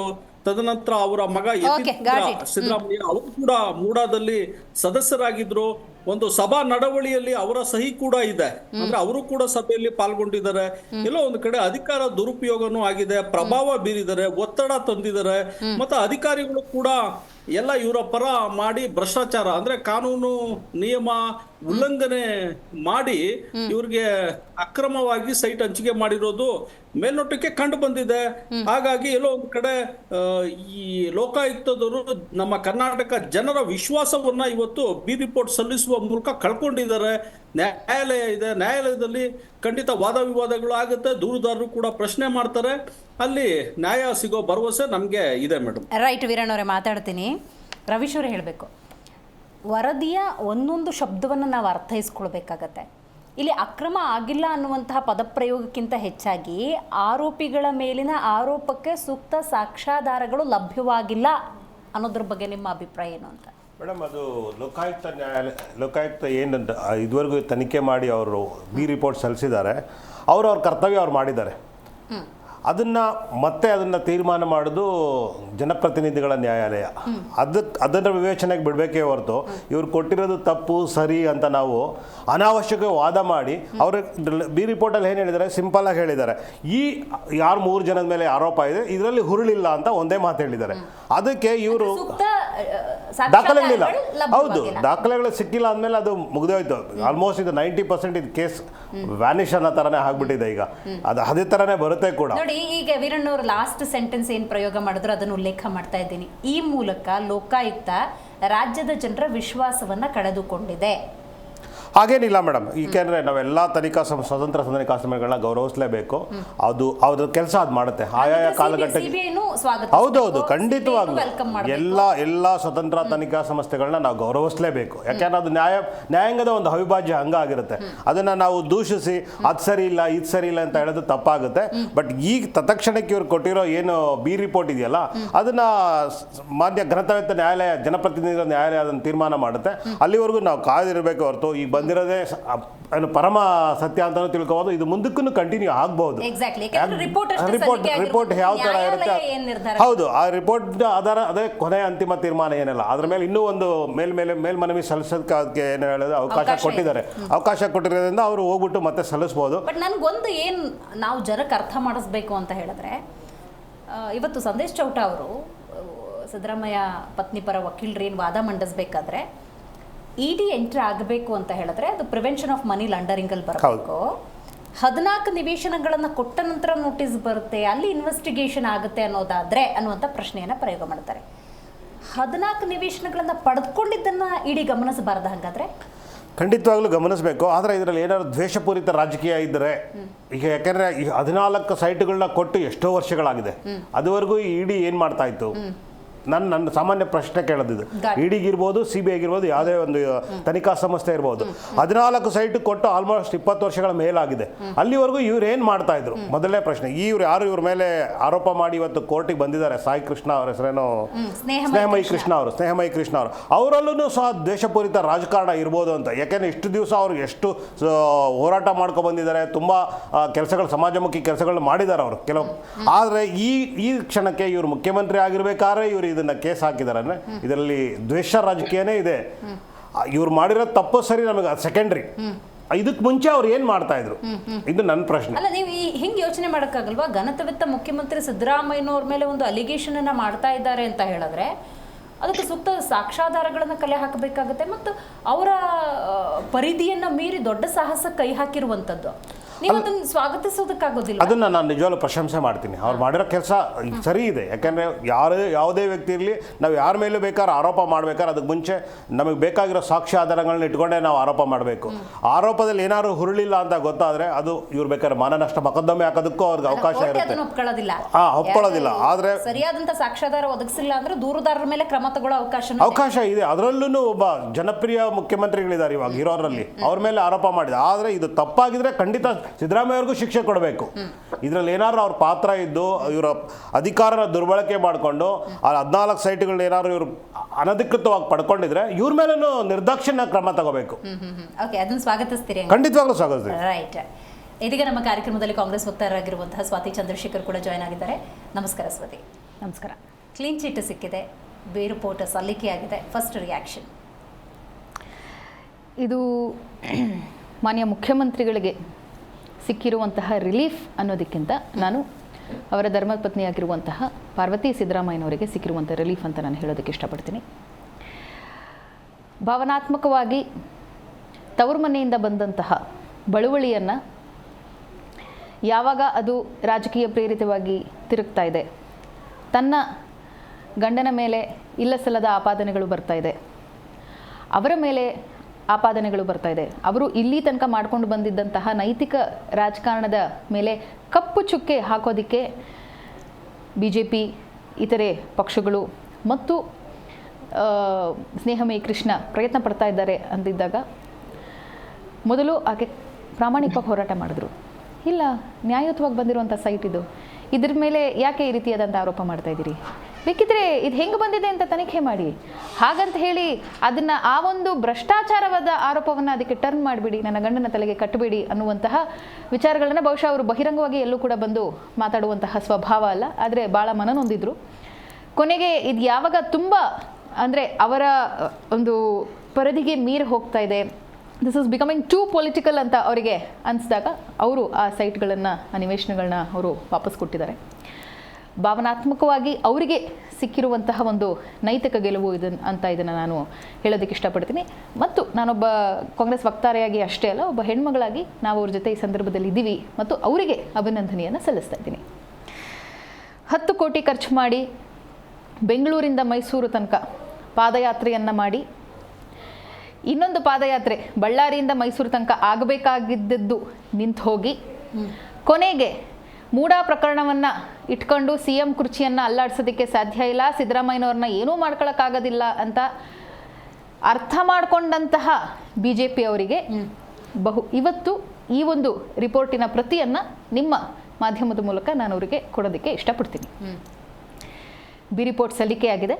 ಆ್ಯಂಡ್ ಮುಂದೆ ಏನು ಕೋರ್ಟಿಗೆ ಹೋಗುವಂಥ ಆಪ್ಷನ್ಸ್ ಇದೆ ಅಥವಾ ಮುಂದೆ ಹೇಗೆ ಇದರ ಪ್ರೊಸೀಡಿಂಗ್ಸ್ ಏನು ನಡಿಬೇಕಾಗಿದೆ ಅದು ಅದ್ರ ಪಾಡಿಗೆ ಅದು ನಡೆಯುತ್ತೆ. ಬಟ್ ಏನು 1 ವರ್ಷದ ಸರಿಸುಮಾರು ಒಂದು 8 ತಿಂಗಳಿಂದ 10 ತಿಂಗಳ ಒಂದು ಸಂಘರ್ಷ ಏನಿತ್ತು, ಮುಖ್ಯಮಂತ್ರಿಗಳು ವಿಚಲಿತರಾಗಿರಲಿಲ್ಲ, ಅವರು ಭಾಳ ಧೈರ್ಯವಾಗಿದ್ರು. ಆದರೆ ಎಲ್ಲೋ ಒಂದು ಕಡೆ ಅವರ ಧರ್ಮಪತ್ನಿ ಇಷ್ಟು ವರ್ಷ, ನಾನು ಒಂದು ಕಟೀಲು ದುರ್ಗಾ ಪರಮೇಶ್ವರಿ ದೇವಸ್ಥಾನಕ್ಕೆ ಹೋಗಬೇಕಾದ್ರೂ ನಾನು ಕ್ಯೂ ಅಲ್ಲಿ ನಿಂತ್ಕೊಂಡು ಹೋಗ್ತೀನಿ, ಪ್ರೋಟೋಕಾಲ್ ಆಫೀಸರಿಗೆ ಸಾಮಾನ್ಯವಾಗಿ ಗೊತ್ತಿರುತ್ತೆ, ಇಷ್ಟು ವರ್ಷಗಳ ಕಾಲ ಅವರು ಸಿದ್ದರಾಮಯ್ಯನವರ ಅಧಿಕಾರದಲ್ಲಿದ್ದಾಗ ಇವರು ಸಾಕಷ್ಟು ದೇವಸ್ಥಾನಗಳಿಗೆ ಹೋಗಬೇಕಾದಾಗ ಮುಖ್ಯಮಂತ್ರಿಗಳ ಪತ್ನಿ ಬಂದರು ಅಂತ ಪ್ರೋಟೋಕಾಲ್ ಅವರಿಗೆ ಗೊತ್ತಾದರೂ ಕೂಡ ಅವ್ರಿಗೆ ಹೇಳಿ ಕಳಿಸ್ತಾರೆ, ಹೇಳ್ಬಿಡ್ರಿ ನಾನು ಬಂದಿದ್ದೀನಿ ಅಂತ, ನೀವು ಅಲ್ಲಿ ಗಲಾಟೆ ಮಾಡಕ್ಕೆ ಹೋಗ್ಬಿಡಿ, ನಾನು ಸರದಿ ಸಾಲಿನಲ್ಲಿ ನಿಂತು ದೇವ್ರ ದರ್ಶನ ಮಾಡ್ಕೊಂಡು ಹೋಗ್ತೀನಿ ಅಂತ, ಸಾಮಾನ್ಯರಂತೆ ದೇವ್ರ ದರ್ಶನ ಮಾಡ್ಕೊಂಡು ಹೋಗ್ತೀನಿ ಅಂತ ಹೇಳುವಂತ ಓರ್ವ ಹೆಣ್ಣುಮಗಳಿಗೆ ಇವತ್ತು ಸಿಕ್ಕಿರುವಂತ ನ್ಯಾಯ ಆಯಿತು. ರೈಟ್. ಪ್ರಹ್ಲಾದ್ ಜೋಶಿ ಹೇಳ್ತಾರೆ ತನಿಖೆ ಸರಿಯಾಗಿಲ್ಲ. ಇತಿಹಾಸದಲ್ಲಿ ಓರ್ವ ಮುಖ್ಯಮಂತ್ರಿ ಕುರ್ಚಿಯಲ್ಲಿ ಇದ್ದಂತಹ ಸಂದರ್ಭದಲ್ಲಿ ಇಡೀ ದೇಶದಲ್ಲಿ ಅವರದೇ ರಾಜ್ಯದ ಒಂದು ತನಿಖಾ ಸಂಸ್ಥೆ, ಕೇಂದ್ರದ ತನಿಖಾ ಸಂಸ್ಥೆಗಳ ಬಗ್ಗೆ ನಾನು ಮಾತಾಡೋದಿಲ್ಲ, ಅವರದೇ ರಾಜ್ಯದ ಒಂದು ತನಿಖಾ ಸಂಸ್ಥೆ ಮುಖ್ಯಮಂತ್ರಿಯ ಕುರ್ಚಿಯಿಂದ ಅವರನ್ನ ಅರೆಸ್ಟ್ ಮಾಡ್ಕೊಂಡು ಕರ್ಕೊಂಡು ಹೋಗ್ತಾರೆ ಅನ್ನುವಂತಹ ದಾಖಲೆ ಎಲ್ಲಾದರೂ ಸೃಷ್ಟಿಯಾಗಿದೆ ಅಂತಂದರೆ ಅದು ಕೇವಲ ಕರ್ನಾಟಕದಲ್ಲಿ ಮಾತ್ರ. ಸಂತೋಷ್ ಹೆಗ್ಡೆ ಅವರು ಲೋಕಾಯುಕ್ತದ ಉಸ್ತುವಾರಿಯನ್ನು ವಹಿಸಿಕೊಂಡಿದ್ರು, ಯಡಿಯೂರಪ್ಪನವರು ಮುಖ್ಯಮಂತ್ರಿ ಆಗಿದ್ದರು. ಅದಾದ ನಂತರದಲ್ಲಿ ಅವರು ಬೇರೆ ಬೇರೆ ನ್ಯಾಯಾಂಗ ತನಿಖೆಗಳು ನಡೆಯುತ್ತೆ, ಕೋರ್ಟಲ್ಲಿ ಅವರ ಕೆಲವೊಂದಿಷ್ಟು ಪ್ರಕರಣಗಳಿಗೆ ಕ್ಲೀನ್ ಚಿಟ್ ಸಿಗುತ್ತೆ, ಮತ್ತು ತನಿಖಾ ವರದಿಯಿಂದ ಕ್ಲೀನ್ ಚಿಟ್ ಸಿಗುತ್ತೆ. ಸೊ ಹಾಗಿದ್ರೆ ಅವತ್ತಿನ ದಿನ ಪ್ರಹ್ಲಾದ್ ಜೋಶಿ ಅವರು ಸ್ಟೇಟ್ಮೆಂಟ್ ಕೊಡಲಿ, ನ್ಯಾಯಮೂರ್ತಿ ಸಂತೋಷ್ ಹೆಗ್ಡೆಯವರು ಮಾಡಿದ್ದು ಸರಿನಾ ತಪ್ಪ, ಅವತ್ತಿನ ದಿನ ಲೋಕಾಯುಕ್ತ ಸರಿ ಇತ್ತ ತಪ್ಪಿತ್ತ, ಆ ಒಂದು ಆಧಾರದ ಮೇಲೆ ಇವತ್ತಿನ ದಿನ ಲೋಕಾಯುಕ್ತದ ಬಗ್ಗೆ ಮಾತಾಡೋಣ. CBI ಮತ್ತು ED ಬಂದು ಏನಾದರೂ ತನಿಖೆ ಮಾಡಿದ್ರೆ ಅಲ್ಲಿ ಏನೋ ಲೋಪದೋಷ ಇದೆ, ಅಲ್ಲಿ ಒಂದು ವೆಂಡಿಕ್ಟಿವ್ ಪಾಲಿಟಿಕ್ಸ್ ನಡೀತಾ ಇದೆ ಅನ್ನುವಂತಹ ಆರೋಪವನ್ನು, ಅಥವಾ ವೆಂಡಿಕ್ಟಿವ್ ಅನ್ನೋದಕ್ಕಿಂತ ಕಾಂಗ್ರೆಸ್ BJP ಏತರ ಇರುವಂತಹ ಅಭ್ಯರ್ಥಿಗಳ ಮೇಲೆ ತನಿಖೆಗಳು ಗತಿಯಲ್ಲಿ ನಡೆಯುತ್ತೆ, ಅದೇ ಕಾಂಗ್ರೆಸ್ಸಿಂದ ಅಥವಾ ಬೇರೆ ಪಕ್ಷಗಳಿಂದ ಆರೋಪವನ್ನು ಹೊತ್ತು BJPಗೆ ಹೋದಂತಹ ಅಭ್ಯರ್ಥಿಗಳ ಮೇಲೆ ತನಿಖೆ ಬಹಳ ವಿರಳವಾಗಿ ಮತ್ತು ಇಲ್ವೇನೋ ಆರೋಪ ಅನ್ನೋ ರೀತಿಯಲ್ಲಿ ನಡೆಯುತ್ತೆ ಅಂತ ನಾವು CBI ಮತ್ತು ED ಮೇಲೆ ಆರೋಪವನ್ನು ಮಾಡಿದಾಗ ಅವರು ಏನು ಸಂವಿಧಾನದ ಭಾಷಣಗಳನ್ನ ಮಾಡ್ತಾರೆ, ಇದು ಒಂದು ನ್ಯಾಯಾಂಗದ ಒಂದು ಅಂಗ ಅಂತ ಹೇಳ್ತಾರೆ, ಸಂವಿಧಾನದ ಒಂದು ಅಂಗ ಅಂತ ಹೇಳ್ತಾರೆ. ಇವತ್ತಿನ ದಿನ ಲೋಕಾಯುಕ್ತದ ಮೇಲೆ ಆ ಒಂದು ಆಫೀಸರ್ಗಳ ಮೇಲೆ ನೀವು ಯಾವ ರೀತಿಯಾಗಿ ನೀವು ಈ ರೀತಿಯಾದಂಥ ಹೇಳಿಕೆಗಳನ್ನ ಕೊಡ್ತೀರಾ? You being in a constitutional chair, ನಿಮ್ಮ ಯಾರೋ ಒಬ್ರು ಯಾರು ಕಾನ್ಸ್ಟಿಟ್ಯೂಷನಲ್ ಚೇರಲ್ಲಿಲ್ಲ, ಮೇ ಬಿ ಯಾರೋ ಆ ರೀತಿ ಹೇಳಿಕೆ ಕೊಡಬಾರ್ದು, but still I am telling, constitution ಚೇರ್ನಲ್ಲಿ ಕೂತ್ಕೊಳ್ಳದೆ ಇರುವಂತಹ ಯಾರೋ ಒಬ್ರು ಮಾತಾಡಿದ್ರೆ ನಾನು ಅದನ್ನು ಒಪ್ಕೊಳ್ತೀನಿ. ಕೇಂದ್ರದ ಮಂತ್ರಿಗಳಾಗಿ, ರಾಜ್ಯದಿಂದ ಕೇಂದ್ರದಲ್ಲಿ ಇರುವಂತಹ ಏಕೈಕ ಕ್ಯಾಬಿನೆಟ್ ಮಿನಿಸ್ಟರ್ ಆಗಿ ಈ ರೀತಿಯಾದಂಥ ಹೇಳಿಕೆಗಳನ್ನ ಕೊಡ್ತಾರೆ ಅಂತಂದರೆ I think he has to look upon himself, ಅವರೇ ಒಂದು ಆತ್ಮಾವಲೋಕನ ಮಾಡಿಕೊಳ್ಳುವಂತಹ ಸಂದರ್ಭ ಬಂದಿದೆ. ಕಾಂಗ್ರೆಸ್ ವಕ್ತಾರೆ ಸ್ವಾತಿ ಚಂದ್ರಶೇಖರ್ ಮಾತಿನಲ್ಲಿ ಈ ಲೋಕಾಯುಕ್ತ ಅಂದಾಗ ಇರುವಂತಹ ಗೌರವ ಅನ್ನೋದು ವ್ಯಕ್ತವಾಯಿತು, ತನಿಖೆ ಎಷ್ಟು ಟ್ರಾನ್ಸ್ಪರೆಂಟ್ ಆಗಿದೆ ಅನ್ನೋದು ಗೊತ್ತಾಗ್ತಾ ಇದೆ, ಎಷ್ಟರ ಮಟ್ಟಿಗೆ ಜನ ಇದನ್ನು ಒಪ್ಕೊಳ್ಬೇಕು ಅನ್ನುವಂಥ ಸ್ಟೇಟ್ಮೆಂಟ್ ಗೊತ್ತಾಗ್ತಾ ಇದೆ. ಲೋಕಾಯುಕ್ತದಲ್ಲೇ ಬಿಗ್ ರಿಲೀಫ್ ಸಿಕ್ಕಿದೆ ಅನ್ನೋದಾದರೆ ಅದು CBI ಆದ್ರೇನು ED ಆದ್ರೇನು? You have to welcome. CBI ಕೊಡ್ಬೇಡಿ ಅಂತ ನಾವು ಹೇಳಿಲ್ಲ, ಕೋರ್ಟ್ ಹೇಳಿದ್ದು. CBI ಎಂಟ್ರಿ ಮಾಡ್ದಿರಂಗ್ ಮಾಡ್ಕೊಂಡಿದ್ದೀರಿ, ಹೇಳಿದ್ದು CBI ಎಂಟ್ರಿ ಮಾಡ್ಕೊಳ್ದಿರಂಗ್ ಮಾಡ್ಕೊಂಡಿದ್ದೀರಿ, ಕೋರ್ಟ್ ಸಂಪುಟ ಸಭೆಯಲ್ಲಿ ನಿರ್ಧಾರ ಮಾಡ್ತೀರಿ. ಒಂದು ನಿಮಿಷ, ನಾನು ಕಾನೂನಾತ್ಮಕವಾಗಿ ಹೇಗೆ ಇದು ನಡೆಯುತ್ತೆ ಅಂತ ನಾನು ಹೇಳ್ಬಿಡ್ತೀನಿ. ಯಾವಾಗ ಈ ಒಂದು ವಿಚಾರಗಳು ಹೊರಗಡೆ ಬಂತು, ಮಾಧ್ಯಮಗಳಲ್ಲಿ ಚರ್ಚೆ ಆಗೋದಕ್ಕೆ ಶುರುವಾಯಿತು, ಮುಖ್ಯಮಂತ್ರಿಗಳು ಇದಕ್ಕೆ ಸ್ಪಷ್ಟನೆಯನ್ನು ಕೊಡ್ತಾ ಹೋದರು. ಯಾಕೆಂದರೆ ಇದು ಮುಖ್ಯಮಂತ್ರಿಗಳ ಮೇಲೆ ಬರೆದಂತಹ ಆರೋಪ. ಅದಾದ ನಂತರದಲ್ಲಿ ಗವರ್ನರ್ ಆಫೀಸಿಗೆ ಹೋಗುತ್ತೆ. ಕಾನೂನಾತ್ಮಕವಾಗಿ ಕಾನ್ಸ್ಟಿಟ್ಯೂಷನಲ್ ಸ್ವರೂಪವನ್ನು ಪಡ್ಕೊಂಡಾಗ ಮಾಧ್ಯಮಗಳಲ್ಲಿ ಹೇಳಿಕೆಗಳಿಗೆ ಇದು ಉಳಿದುಬಿಟ್ರೆ ಆವಾಗ ಯಾವುದೇ ರೀತಿಯಾದಂತಹ ಕಾನೂನಾತ್ಮಕ ಹೋರಾಟ ಮಾಡುವಂತಹ ಅನಿವಾರ್ಯತೆ ಬರೋದಿಲ್ಲ Divya, this all of us know. But ಯಾವಾಗ ನೀವೇನೋ ನನ್ನ ಮೇಲೆ ಹೇಳಿರ್ತೀರಿ, ಅದಕ್ಕೆ ನಾನು ನಿಮ್ಮ ಮೇಲೆ ಕೇಸ್ ಹಾಕ್ತೀನಿ ಅಂತಂದಾಗ ಫ್ರೆಂಡ್ಶಿಪ್ಪಲ್ಲಿ ನೀವು ಎಷ್ಟು ಬೇಕಾದರೂ ಜಗಳ ಆಡ್ಕೋಬೋದು. ಆದರೆ ನಾನು ಕಾನೂನಾತ್ಮಕ ಹೋರಾಟವನ್ನು ನಾನು ಇನಿಷಿಯೇಟ್ ಮಾಡಿದಾಗ ನೀವು ವಾಪಸ್ ಕಾನೂನಾತ್ಮಕವಾಗಿ ನನಗೆ ಉತ್ತರ ಕೊಡಬೇಕಾಗುತ್ತೆ, ಬೇರೆ ಯಾವ ರೀತಿಯಲ್ಲೂ ನೀವು ನನಗೆ ಉತ್ತರ ಕೊಡೋದಕ್ಕೆ ಸಾಧ್ಯ ಇಲ್ಲ. So at the end of the day ಸಿದ್ದರಾಮಯ್ಯನವರು ಮತ್ತು ಅವರ ಧರ್ಮಪತ್ನಿಯವರು ಮಾಡಿರುವಂಥದ್ದು ಅದೇ. ಯಾವಾಗ ಇದು ಗವರ್ನರ್ ಆಫೀಸ್ ತಲುಪ್ತು, ಅವ್ರು ಯಾವಾಗ ಪ್ರಾಸಿಕ್ಯೂಷನ್ ಅನ್ನ ಇಶ್ಯೂ ಮಾಡೋದಕ್ಕೆ ಶುರು ಮಾಡಿದ್ರು, so there was no other option for us but to fight it legally. So at the end of the day ನಾವು ಕ್ಯಾಬಿನೆಟ್ ಅನ್ನ ಕರಿತೀವಿ, ನಾವು ಅವರಿಗೆ ವಾಪಸ್ ಕ್ಯಾಬಿನೆಟ್ ಇಂದ ಒಂದು ಇನ್ಸ್ಟ್ರಕ್ಷನ್ಸ್ ಅನ್ನ ಕೊಡ್ತೀವಿ, ಅದು ನಮಗೆ ಕಾನೂನಾತ್ಮಕವಾಗಿ ನಮಗೆ ಸಿಕ್ಕಿರುವಂತಹ ಹಕ್ಕು. ಸೊ ಕೋರ್ಟ್ಗೆ ಹೋಗುವಂಥದ್ದು ನಮಗೆ ಸಿಕ್ಕಿರುವಂತಹ ಹಕ್ಕು. ಸೊ ನೀವು ಕಾನೂನಾತ್ಮಕವಾಗಿ ಹೋರಾಟ ಮಾಡಿದಾಗ ಇಲ್ಲ ನಾನು ಧರಣಿ ಸತ್ಯಾಗ್ರಹ ಕೂತ್ಕೊಂಡು ನಾನು ಹೋರಾಟ ಮಾಡ್ತೀನಿ ಅಂತಂದ್ರೆ ಆಗೋದಿಲ್ಲ. So let's be very practical. CBI ಮತ್ತು ED ಅಥವಾ ಲೋಕಾಯುಕ್ತದ ಮೇಲೆ ನಂಬಿಕೆ ಅಪನಂಬಿಕೆ ಅನ್ನೋದ್ರ ಬಗ್ಗೆ ನಾವು ಮಾತಾಡ್ತಿಲ್ಲ, ನಾವು ಮಾತಾಡ್ತಾ ಇರುವಂಥದ್ದು ಆ್ಯಂಡ್ ಲೋಕಾಯುಕ್ತ ಕೋರ್ಟಿಗೂ ತನಿಖೆ ಮಾಡೋದಕ್ಕೆ ಕೊಟ್ಟಿರುವಂಥದ್ದು ಕೋರ್ಟೆ. ಸೊ ಲೋಕಾಯುಕ್ತ ಕೋರ್ಟಿಗೆ ಇದು ಹೋಗಲಿ ಅಂತ ನಾವು ಬಯಸಿದಂಥದ್ದಲ್ಲ. ಅಲ್ಲಿಗೂ ಹೋಗಬಾರದು ತನಿಖಾ ಸಂಸ್ಥೆಗೆ ಅನ್ನುವಂಥದ್ದನ್ನ ಮೊದಲು ನಾವು ಕಾನೂನಾತ್ಮಕವಾಗಿ ನಾವು ಅರ್ಜಿಯನ್ನ ಸಲ್ಲಿಸಿದೀವಿ, ನಮ್ಮ ಪ್ರಯತ್ನವನ್ನ ನಾವು ಮಾಡಿದೀವಿ. But at end of the we have to obey ಮಾಡಬೇಕಾಗಿ ಬಂತು.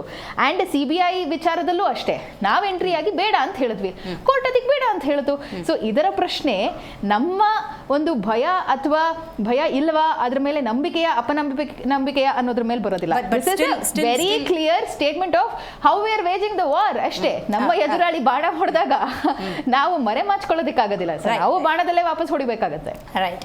ಬಹಳ ಮುಖ್ಯವಾಗಿ ಮುಖ್ಯಮಂತ್ರಿ ಸಿದ್ದರಾಮಯ್ಯನವರ ಕುಟುಂಬಕ್ಕೆ ಮೂಲಕ ಬಿಗ್ ರಿಲೀಫ್ ಸಿಕ್ಕಿದೆ ಅಂತಾನೆ ಹೇಳಬಹುದು. ಆದರೆ BJP ಇದನ್ನು ಒಪ್ಪುತ್ತಾ ಇಲ್ಲ, ತನಿಖೆ ಸರಿಯಾಗಿಲ್ಲ, ಲೋಕಾಯುಕ್ತ ವರದಿಯ ಮೇಲೆ ನಂಬಿಕೆ ಇಲ್ಲ, 11,200 ಪುಟಗಳು. ಆದರೆ ನ್ಯಾಯಾಲಯದ ಮೊರೆ ಹೋಗಿರುವುದರಿಂದಾಗಿ ನ್ಯಾಯಾಲಯ ಯಾವ ಆದೇಶ ಕೊಡುತ್ತೆ ಅನ್ನೋದು ಸದ್ಯದ ಕುತೂಹಲ ಮತ್ತು ಪ್ರಶ್ನೆ ಆಗಿರುವಂಥದ್ದು. ಆ ಬಗ್ಗೆ ಡೀಟೇಲ್ ಆಗಿ ಮಾತಾಡೋಣ. CMಗೆ ಮೂಡ ಪ್ರಕರಣಕ್ಕೆ ಸಂಬಂಧಪಟ್ಟಂತೆ ಸಿಕ್ಕಿರುವಂತಹ ಈ ರಿಪೋರ್ಟ್ ಏನಿದೆ, 11,200 ಪುಟಗಳ ರಿಪೋರ್ಟ್ ಬಿಗ್ ರಿಲೀಫನ್ನು ಕೊಟ್ಟಿದೆ, ವಿಶೇಷವಾಗಿ ಅವರ ಕುಟುಂಬಕ್ಕೆ ಅಂತಾನೆ ಹೇಳ್ಬೋದು. ವೀರಣ್ಣವರೇ, ಆಗಲೇ ನೀವು ಹಲವು ವಿಚಾರಗಳನ್ನು ಉಲ್ಲೇಖ ಮಾಡ್ತಾ ಇದ್ರಿ, ಈಗಲೂ ನೀವು ಗಮನಿಸ್ತಾ ಇದ್ದೀರಿ.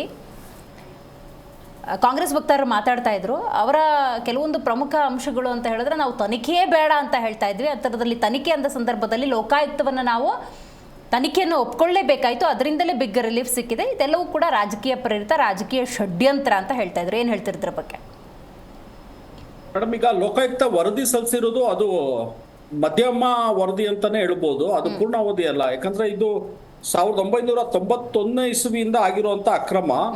ಲೋಕಾಯುಕ್ತ ವರದಿ ಇದು ಮಾಡಿರೋದು 2016ರಿಂದ 2024 ಅಂದ್ರೆ 8 ವರ್ಷದ ಅವಧಿಗೆ ಮಾತ್ರ ಅವ್ರು ಕೊಟ್ಟಿದ್ದಾರೆ.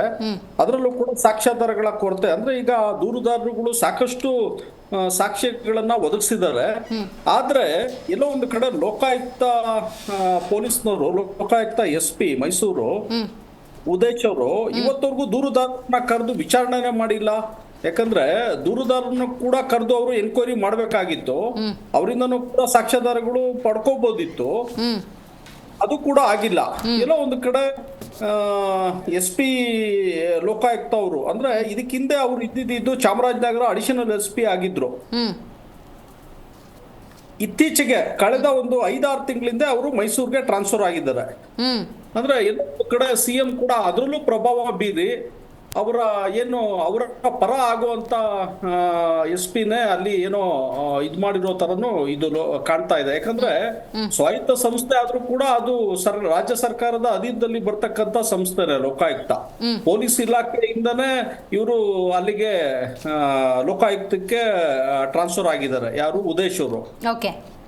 ಇದೆಲ್ಲ ನೋಡ್ಬೇಕಾಗುತ್ತೆ. ತದನಂತರ ಹೈಕೋರ್ಟ್ನೇ ವರದಿ ಸಲ್ಲಿಸಿ ಅಂತ ಒಂದು ಸಮಯನ ನಿಗದಿ ಮಾಡಿ ತದನಂತರ ಲೋಕಾಯುಕ್ತ ವರದಿ ಕೊಟ್ಟಿದೆ, ಬಿ ರಿಪೋರ್ಟ್ ಹಾಕಿದೆ. ಆ ವರದಿನಲ್ಲಿ ನೋಡ್ಬೇಕಾಗುತ್ತೆ ಯಾವ ರೀತಿ ಹೈಕೋರ್ಟ್ ಇದು ಪರಿಗಣನೆಗೆ ತಗೊಳುತ್ತೆ. ಯಾಕಂದ್ರೆ ಇದು ಅಕ್ರಮ ಆಗಿರೋದು ನೋಡಿ, ಹಿಂದೆ ಅದು ಕೃಷಿ ಜಮೀನ್ ಅಂತ ಇವ್ರಿಗೆ ಕ್ರಯ ಆಗಿದೆ. ಕ್ರಯ ಆಗೋದಕ್ಕೆ ಮೊದಲು 11 ಕೋಟಿ ಖರ್ಚು ಮಾಡಿ ಅದೇ ಜಾಗದಲ್ಲಿ ಮೂಡ ಡೆವಲಪ್ ಮಾಡಿರುತ್ತೆ, ಅಂದ್ರೆ ಸೈಟ್ ಆಗಿ ಕನ್ವರ್ಟ್ ಆಗಿರುತ್ತೆ. ಅಂದ್ರೆ 11 ಕೋಟಿ ಖರ್ಚು ಮಾಡಿರೋ ಜಾಗದಲ್ಲಿ ಇವರು ಕ್ರಯ ಪಡೆದಿರೋದೆಷ್ಟು? ಕೇವಲ 5 ಲಕ್ಷ ಚಿಲ್ಲರೆ ಅನ್ಸುತ್ತೆ, 5,27,000 ಇದು ಕ್ರಯ ಪಡ್ಕೊಂಡಿದ್ದಾರೆ ಆ ಜಮೀನನ್ನ.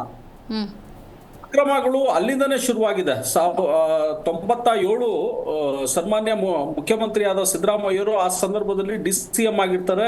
ಆ ಸಂದರ್ಭದಿಂದಲೇ ಅವಾಗ್ಲೇನೆ ಡಿನೋಟಿಫಿಕೇಶನ್ ಮಾಡಿಸಿರ್ತಾರೆ, ಅಲ್ಲಿಂದನೇ ಶುರುವಾಗಿರುತ್ತೆ. ಅಂದ್ರೆ ಈಗ ಲೋಕಾಯುಕ್ತರು ಕೊಟ್ಟಿರೋದು 2016ರಿಂದ 24ರವರೆಗಿನ ಈ 4 A1 ಇಂದ A4 4 ಜನ ಏನಿದ್ದಾರೆ ಇವರ ಇದು ಮಾತ್ರ ಅಂದ್ರೆ ಸಾಕ್ಷ್ಯಾಧಾರಗಳ ಕೊರತೆ ಇದೆ, ಇವರು ನಿರಪರಾಧಿಗಳು ಅಂತ ಒಂದು ಕೋರ್ಟ್ಗೆ ಸಲ್ಲಿಕೆ ಮಾಡಿದೆ. ಆದ್ರೆ ಕೋರ್ಟ್ ಕೂಡ ಯಾವ ರೀತಿ ಪರಿಗಣನೆಗೆ ತಗೊಂತ ನೋಡ್ಬೇಕಾಗುತ್ತೆ. ಲೋಕಾಯುಕ್ತ ವರದಿನೇ ಕೋರ್ಟ್ ಅಕ್ಸೆಪ್ಟ್ ಮಾಡ್ಬೇಕು ಅಂತ ಎಲ್ಲೂ ಇಲ್ಲ. ಕೋರ್ಟ್ ಕೂಡ ಕ್ವಶನ್ ಮಾಡಬಹುದು ಲೋಕಾಯುಕ್ತ ವರದಿನ. ಮತ್ತೆ ದೂರುದಾರ ಅವರು ಕೂಡ ಪ್ರಶ್ನೆ ಮಾಡ್ತಾರೆ. ಮತ್ತೆ ಸಾಕಷ್ಟು ಈಗಾಗಲೇ ನಾವು ನೋಡಿದೀವಿ ಕಾನೂನಾತ್ಮಕ ಹೋರಾಟಗಳದೇನೇ ಇರಲಿ, ಬಟ್ ರಾಜಕೀಯವಾಗಿ ಬಹುದೊಡ್ಡ ಹಿನ್ನಡೆ ಆಯ್ತು. ಯಾಕಂದ್ರೆ ಪಾದಯಾತ್ರೆಯನ್ನು ದೊಡ್ಡ ಮಟ್ಟದಲ್ಲಿ ನೀವು ಮಾಡ್ತಾ ಇದ್ರಿ, ಬೆಂಗಳೂರಿಂದ ಮೈಸೂರುವರೆಗೆ ಹೋಗಿದ್ದು ಮೂಡ ಅಂತ 3-4 ತಿಂಗಳು ಮಾತಾಡಿದ್ದು ವೀರಣ್ಣವರೇ. ಎಷ್ಟರ ಮಟ್ಟಿಗೆ ಅದು ಟಗ್ ಆಫ್ ವಾರ್ ಹಗ್ಗ ಜಗ್ಗಾಟ ಇತ್ತು ಗೊತ್ತಾ? ನೀವು ಪಾದಯಾತ್ರೆ ಅಂತ ಬೆಂಗಳೂರಿಂದ ಮೈಸೂರುವರೆಗೆ ಹೋಗ್ತಿದ್ರಲ್ಲ, ನಿಮ್ಮ ಮಾರ್ಗ ಎಲ್ಲೆಲ್ಲಿದೆ ಅಲ್ಲಿ ಕಾಂಗ್ರೆಸ್ ಕೌಂಟರ್ ಕೊಡ್ತಾ ಇತ್ತು, ಜನಾಂದೋಲನ ಸಮಾವೇಶವನ್ನ ಮಾಡ್ತಾ ಇತ್ತು. ಆ ಸಮಾವೇಶದ ಮೂಲಕ ಕಾಂಗ್ರೆಸ್ ಅಂದ್ರೆ ಏನು ಅಂತ ಜನರಿಗೆ ತಲುಪಿಸೋ ಕಾರ್ಯ. ರೈಟ್, ಮೂಡಾ ಬಗ್ಗೆ ನೀವು ದೊಡ್ಡ ಪಾದಯಾತ್ರೆ ಮಾಡಿದ್ರಿ, ಕಡೆ ಪಕ್ಷ ಉಪಚುನಾವಣೆಯಲ್ಲಿ ಅದೇ ಚನ್ನಪಟ್ಟಣ ಅದೇ ಮಾರ್ಗದಲ್ಲಿ ಬರ್ತೀರಿ, ಕಡೆ ಪಕ್ಷ. ಕಾಂಗ್ರೆಸ್ ಸರ್ಕಾರ ಅಧಿಕಾರಕ್ಕೆ ಬಂದು 22 ತಿಂಗಳಾಗಿದೆ. ಜನೋಪಯೋಗಿ ಕೆಲಸ ಏನಾದ್ರೂ ಇದುವರೆಗೂ ಮಾಡ್ಲಿಕ್ಕಾಗಿದ್ಯಾ? ಇಲ್ಲ. ಗ್ಯಾರಂಟಿಗಳು ಕೂಡ ಅರೆಬರೆ ಗ್ಯಾರಂಟಿಗಳನ್ನ ಕೊಟ್ಟಿದ್ದಾರೆ. ಇವತ್ತವರೆಗೂ ಇನ್ನು ಗೃಹಲಕ್ಷ್ಮಿ ಇರ್ಬೋದು, ಅನ್ನಭಾಗ್ಯ ಇರ್ಬೋದು, 4-5 ತಿಂಗಳಿಂದ ಕೊಡ್ಲಿಕ್ಕೆ ಆಗಿಲ್ಲ. ಖಜಾನೆ ಕೂಡ ಖಾಲಿ ಆಗಿದೆ. ಯಾವುದೇ ರೀತಿ ಅಭಿವೃದ್ಧಿ ಕೆಲಸನೂ ಆಗ್ತಾ ಇಲ್ಲ. ಕಳೆದ 7 ತಿಂಗಳು ನೋಡಿದ್ರೆ ಅಭಿವೃದ್ಧಿ ಇವ್ರು ಮಾಡಿರೋದು ಎಷ್ಟು? ಕೇವಲ 40% ಕಡಿಮೆ ಇದೆ. 56,000 ಕೋಟಿ ನಿಗದಿಯಾಗಿತ್ತು ಅಭಿವೃದ್ಧಿಗೋಸ್ಕರ ಬಜೆಟ್ ಅಲ್ಲಿ ಹಣ 24-25 ಅವಧಿಗೆ. 23,000 ಕೋಟಿನೇ ಇವರು ಇನ್ನು ಖರ್ಚು ಮಾಡೋದಕ್ಕಾಗಿರೋದು ಡಿಸೆಂಬರ್ ವರೆಗೂ. ಇನ್ನ ಕೇವಲ ಜನವರಿ, ಫೆಬ್ರವರಿ, ಮಾರ್ಚ್ ಅಲ್ಲಿ 3 ತಿಂಗಳಲ್ಲಿ ಉಳಿಕೆ ಹಣ ಮಾಡ್ಲಿಕ್ಕೆ ಆಗೋದು ಇಲ್ಲ. ಬಾಕ್ಸನ್ನು ಖಾಲಿ ಆಗಿದೆ. ಸರ್ಕಾರಕ್ಕೆ ಬರ್ತಕ್ಕಂಥ ಆದಾಯನೂ ಕಮ್ಮಿ ಆಗಿದೆ. ಅದ ಕಡೆ ಗಮನ ಕೊಡ್ಬೇಕು. ಒಳ್ಳೆ ಆಡಳಿತದ ಕಡೆ, ಉತ್ತಮ ಆಡಳಿತದ ಕಡೆ ಗಮನ ಕೊಡೋದ್ ಬಿಟ್ಟು ಇವರು ವೈಫಲ್ಯ ಆಗಿದ್ದಾರೆ ಸರ್ಕಾರ. ಎಲ್ಲಾದ್ರೂ ವೈಫಲ್ಯ ಆಗಿಲ್ಲ ಅಂತ ಹಗರಣಗಳಲ್ಲಿ ಈಗ ನೋಡಿ, ಹಗರಣ ಅಂತಂದ್ರೆ ನನಗೆ ನೆನಪಿದೆ, ಹಲವು ಕಾಂಗ್ರೆಸ್ ವಕ್ತಾರರು ಹೇಳ್ತಾ ಇದ್ರು ಮೂಡಾನ ಹಗರಣ ಅಂತ ಕರೆಯೋಕೆ ಹೋಗ್ಬೇಡಿ ಅಂತ ಹೇಳ್ತಿದ್ರು. ಒಂದ್ ನಿಮಿಷ ಮೇಡಮ್, ನಾನು ಮುಗಿಸ್ಬಿಡ್ತೀನಿ. ಜನಾಂದೋಲನ ಹೇಳಿದ್ರಲ್ಲ, ಅದಕ್ಕೋಸ್ಕರ ಹೇಳ್ತಾ ಇದ್ದೀನಿ. ಸರ್ಕಾರ ಯಾವತ್ತು ಬೀದಿಗೆ ಬರ್ಬೇಕಾಗಿಲ್ಲ. ಪ್ರತಿಪಕ್ಷಗಳು ಬೀದಿಯಲ್ಲಿ ಹೋರಾಟ ಮಾಡೋದು, ಸರ್ಕಾರ ಕೂಡ ನಾವು ಹೋರಾಟ ಮಾಡೋ ಟೈಮಲ್ಲಿ ಅವರು ಬೀದಿಗಿಳಿದ್ರು ಅಂದ್ರೆ ಅರ್ಥ ಮಾಡ್ಕೋಬೇಕಾಗುತ್ತೆ ಅವರ ಇದು ಎಲ್ಲಿಗೆ ಬಂತು ಅಂತ ಹೇಳಿ. ನಂತರ ಕೃಷಿ ಜಮೀನ ಇವರು ಹೇಗೆ ಅಂದ್ರೆ ಕನ್ವರ್ಟ್ ಆಗಿರುವಂತ ಲೇಔಟ್ನ ಕೃಷಿ ಜಮೀನ್ ಅಂತ ಯಾವ ರೀತಿ ಇವರು ಖರೀದಿ ಮಾಡೋದಕ್ಕೆ, ಕ್ರಯ ಮಾಡೋದಕ್ಕಾಗುತ್ತೆ, ಅಲ್ಲಿಂದನೇ ಅಕ್ರಮ ಶುರುವಾಗಿದೆ. ಮತ್ತೆ ಇವರು ಸನ್ಮಾನ್ಯ ಸಿದ್ದರಾಮಯ್ಯ ಅವರು ವಿಧಾನ ಸಭೆನಲ್ಲೇ ಕೂಡ ಹೇಳ್ತಾರೆ, ಸೆಷನ್ನಲ್ಲಿ ಏನಂತ ಹೇಳ್ತಾರೆ, 62 ಕೋಟಿ ಬೆಲೆ ಇದೆ ಇವತ್ತು, ನನಗೆ 62 ಕೋಟಿ ಹಣ ಬರ್ಬೇಕು, ನಾನು ವಾಪಸ್ ಕೊಡ್ತೀನಿ. ಹೌದು, 62 ಕೋಟಿ ಕೊಡ್ಲಿ, ನಾನು ಹಿಂತಿರುಗಿಸ್ತೀನಿ ಅಂತ ಹೇಳಿದ್ರು.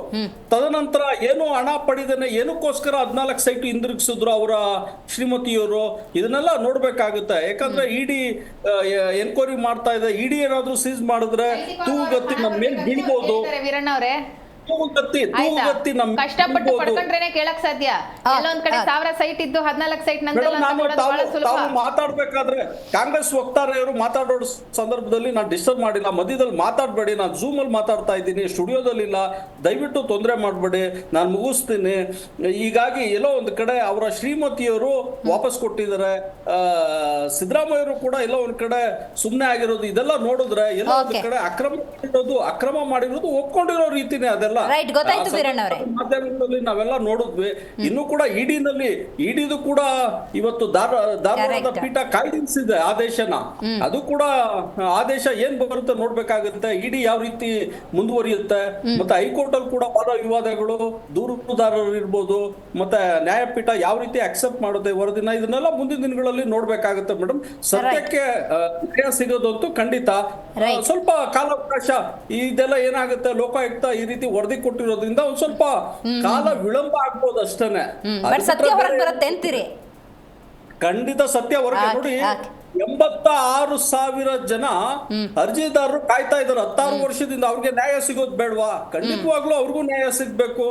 ರಾಜ್ಯದ ಖಜಾನೆಗೆ 5,000 ಕೋಟಿ ನಷ್ಟ ಆಗಿದೆ, ಅದಕ್ಕೂ ಕೂಡ ನ್ಯಾಯ ಸಿಗ್ಬೇಕು. ಯಾರ್ಯಾರು ಅಕ್ರಮದಲ್ಲಿ ಭಾಗವಹಿಸಿದ್ದಾರೆ, ನಾನು ಹೇಳ್ತಾ ಇರೋದು ಪಕ್ಷ, ಬಿಜೆಪಿ ಆಗಿದ್ರು ಸರಿ, ಜೆಡಿಎಸ್ ಆಗಿದ್ರು ಸರಿ, ಯಾರೇ ಇರ್ಲಿ ಸನ್ಮಾನ್ಯ ಸಿದ್ದರಾಮಯ್ಯವರು ಅವರ ಶ್ರೀಮತಿಯವರು ಒಳಗೊಂಡಂತೆ ಸಹ ಯಾವುದೇ ಪಕ್ಷದವರು ಇರ್ಲಿ, ಯಾರೇ ಅಧಿಕಾರಿಗಳಿರ್ಲಿ, ಎಲ್ಲರಿಗೂ ಕೂಡ ಅವರ ಏನು ಅಕ್ರಮ ಆಗಿದೆ, ಅಕ್ರಮಕ್ಕೆ ತಕ್ಕಂತೆ ಶಿಕ್ಷೆ ಖಂಡಿತವಾಗ್ಲೂ ನ್ಯಾಯಾಲಯದಿಂದ ಆಗೇ ಆಗುತ್ತೆ.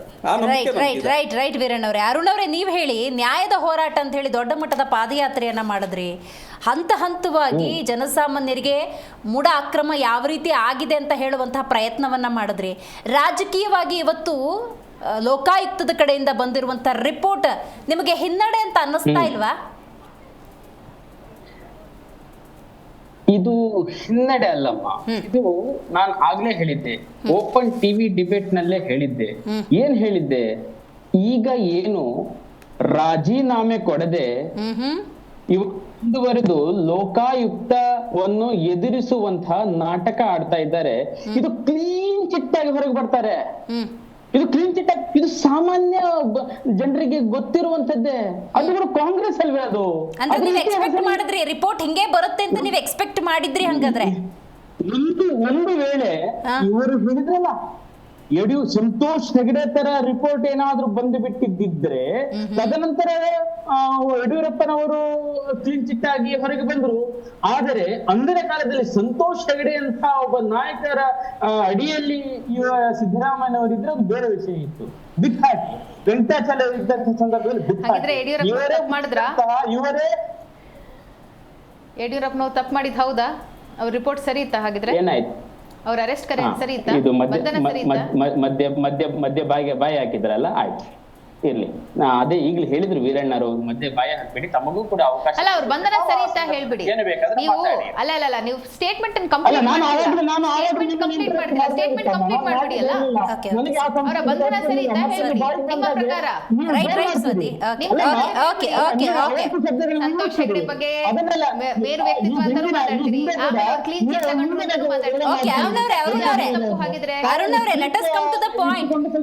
ಓಕೆ ಅರುಣ್ ಅವರೇ, ನಂದು ಇನ್ನೊಂದು ಪ್ರಶ್ನೆ ಇದೆ, ನನಗೆ ಒಂದು ಕ್ಲಾರಿಟಿ ಕೊಡಿ ಅರುಣ್ ಅವರೇ. ಈಗ ನೋಡಿ, ವಾಲ್ಮೀಕಿ ಅಭಿವೃದ್ಧಿ ನಿಗಮದ ಹಗರಣದ ಸಂದರ್ಭದಲ್ಲಿ ಕಾಂಗ್ರೆಸ್ನವರು ಒಂದು ಸ್ಟೇಟ್ಮೆಂಟ್ ಅನ್ನ ಕೊಟ್ಟಿದ್ರು, ರೀಕಾಲ್ ಮಾಡ್ಕೊಳ್ಳೋಣ. ನನಗೊಂದು ಕ್ಲಾರಿಟಿ ಕೊಡಿ. ನಾನೊಬ್ಬ ಜನಸಾಮಾನ್ಯ, ನನಗೆ ಸೇಮ್ ಟು ಸೇಮ್ ಈ ಮೂಡ ಹಗರಣದ ರೀತಿ ಏನು ಕ್ಲೀನ್ ಇರ್ತಕ್ಕಂಥ ಹಗರಣ ಆಯ್ತೋ ಅದೇ ರೀತಿಯಲ್ಲಿ ಒಂದು 3 ಲಕ್ಷದ ಜಮೀನು ತಗೊಳ್ತೀನಿ ಸೈಟ್ ನಿಂದ ಇಲ್ಲಿ ಕೆಸರೆ ಗ್ರಾಮದಲ್ಲಿ, ಮತ್ತೆ ವಿಜಯನಗರದ ಹಂತದಲ್ಲಿ 62 ಕೋಟಿ ಮಾಡ್ಕೊಳ್ತೀನಿ. ಈ ರೀತಿ ನನಗೊಂದು ಮಾಡಿಕೊಡುವಂತ ಅವಕಾಶ ಮಾಡಿಕೊಡ್ಬಹುದಾ? ಅಥವಾ ಬೇರೆ ಅವರಿಗೆ ಇಂಥ ಒಂದು ವಿಷಯ ಯಾರ್ಯಾಗಾಗಿದೆ ಒಬ್ಬರನ್ನು ತೋರಿಸಿ ನೋಡೋಣ, ಮಾಡಿಕೊಡ್ಬಹುದಾ? ನಮಗೂ ಕೂಡ ಒಂದು ಅವಕಾಶ ಮಾಡಿಕೊಡಿ. ಸಿದ್ದರಾಮಯ್ಯನವರಷ್ಟೇ ನನಗೊಂದು ಅವಕಾಶ ಮಾಡಿಕೊಡಿ. ಅಲ್ಲ, ನೀವು ಹೇಳಿದ್ರಲ್ಲ ಸಾಮಾನ್ಯ ಅನ್ನುವಂತ ಉದಾಹರಣೆ ಅರುಣ್ ಅವರೇ. ಇದೇ ರೀತಿ ವಿಜಯನಗರದಲ್ಲಿ ಸಿಕ್ಕುತ್ತೆ, ಮತ್ತೆ ನಾನು ಕ್ಲೀನಾಗಿರ್ತೀನಿ ಅಂತ ಹೇಳಿ ದಂಡ ಇಡ್ಕೊಳ್ಳೋದು, ರಾಜೀನಾಮೆ ಕಡೆಗೆ ನೀವು ಪ್ರಕರಣವನ್ನು ಎದುರಿಸೋದು. ಅಲ್ಲಿ ಜನಪ್ರತಿನಿಧಿಗಳ ಪ್ಲೇಟ್ ಕೂಡ ಹೇಳುವಗಳಿದ್ದೀರಿ ಅಲ್ಲ ಮಾಡಿದ್ರೆ ಅದು CCTV ಇಟ್ಕೊಂಡು ಕದ್ದದಲ್ಲ ಸಿದ್ದರಾಮಯ್ಯನವರು. ಅವರು ಪರೋಕ್ಷವಾಗಿ ಪ್ರಭಾವವನ್ನು ಬಳಸಿದ್ದಾರೆ. ಪರೋಕ್ಷವಾಗಿ ಪ್ರಭಾವವನ್ನು ಬಳಸಲಿಲ್ಲ ಅಂತ ನೀವು ಹೇಗೆ ಹೇಳ್ತೀರಾ ಅಂತ ಅಭಿಷೇಕ್ ಮನು ಸಿಂಘವಿ ಅಂತ ವ್ಯಕ್ತಿಗಳಿಗೆ ತಿಳಿಸಿದಾಗ ಅವ್ರ ಹತ್ರ ಮಾತಾಡಿ ಅದರ ನಂತರ ಪ್ರಾಸಿಕ್ಯೂಷನ್ಗೆ ಕೊಟ್ಟಿರುವಂತದ್ದು. ಇಲ್ಲಿ ಲೋಕಾಯುಕ್ತ ಗೊತ್ತಿದೆ ಯಾರ ಪ್ರಭಾವ ವಲಯದಲ್ಲಿ ಇದೆ ಅನ್ನುವಂಥದ್ದು, ಯಾವ ಪ್ರಭಾವ ವಲಯದಲ್ಲಿ. ಮೊನ್ನೆ ಗಣೇಶ್ ಗುಂಡೂರಾವ್ ಅವರು ಕೂಡ ನಮ್ಮ ದಕ್ಷಿಣ ಕನ್ನಡ ಜಿಲ್ಲೆಯಲ್ಲಿ ಬಂದು ಅಧ್ಯಕ್ಷರಿಗೆ ಹೌದಪ್ಪ ಹೌದು ಎಲ್ಲಪ್ಪ ಅಲ್ಲ ಕಾಳೇಗೌಡರು ನಿಮ್ಮ ಬಿಜೆಪಿಯ ಶಾಸಕರು ಅಂತ ಹೇಳುವಷ್ಟರ ಮಟ್ಟಿಗೆ ಅವರು ಕಲ್ಪಿಸ್ತಾರೆ ಕಾಂಗ್ರೆಸ್ನ ಈ ಅಧಿಕಾರಿ ದುರಧಿಕರಿಂದ ಅಧಿಕಾರಿಗಳು. ಎದುರಲ್ಲಿ ಇದ್ದ ಸತ್ಯವನ್ನು ನಗಣ್ಯವಾಗಿತ್ತು. ಸರ್ಕಾರ ಇರ್ಬೇಕಾದ್ರೆ ಮುಖ್ಯಮಂತ್ರಿ ನಿಜವಾಗಿ ನೀವು ಕ್ಲೀನ್ ಚಿಟ್ ಅಂತ ಹೇಳಿ ನೀವು ರಾಜೀನಾಮೆ ಕೊಟ್ಟು ಕೆಳಕ್ಕೆ ಇಳಿದು ನಂತರ ಕ್ಲೀನ್ ರಿಪೋರ್ಟ್ ಬಂದ ಮೇಲೆ ಮತ್ತೆ ಮುಖ್ಯಮಂತ್ರಿ ಆಗಬೇಕಿತ್ತು ನಮ್ಮ ಯಡಿಯೂರಪ್ಪನವರ ತರಹ. ರೈಟ್ ಅರುಣ್ ಅವರೇ, ನೀವೀಗ ಯೋಚನೆ ಮಾಡ್ತಿದ್ದೀರಲ್ಲ, ನಿಮ್ಮ ಯೋಚನೆಯ ರೀತಿಯಲ್ಲಿ 138 ಅನ್ನುವಂತಹ ಮ್ಯಾಂಡೇಟ್ ಅನ್ನ ಕೊಟ್ಟಿದ್ದಾರಲ್ಲ, ಆ ಜನ ಯೋಚನೆ ಮಾಡ್ತಾರೆ ಅಂತ ನೀವು ನಂಬಿಕೆ ಇಟ್ಕೊಂಡಿದ್ದೀರಾ, ನಿರೀಕ್ಷಿಸ್ತಿದ್ದೀರಾ? ಮೂಡ ಹಗರಣದ ಈ ಎಲೆಕ್ಷನ್ ಆಗೋದು ಮುಂಚೆ ಅದನ್ನು ವಿಸಿಟ್ ಮಾಡಿದ್ರು, ಬಟ್ ಆ ಎಲೆಕ್ಷನ್ ಮೊಮೆಂಟಮ್ ನಲ್ಲಿ ಬರ್ಲಿಲ್ಲ. ಅದರ ನಂತರ ಬಂದಿರುವಂತದ್ದು 130 ಮೆರಿಬೇಡಿ, ಯಾವತ್ತು ಬೇಕಾದ್ರೆ ಅದನ್ನು ಧರಾಶಯ ಆಗಬಹುದು. 440 ಇದ್ದಂತ ಕಾಂಗ್ರೆಸ್ ಇವತ್ತು 44 ಸೀಟಿಗೆ ಇಳಿದಿದ್ದು ಕೂಡ ನೆನಪಿರ್ಲಿ.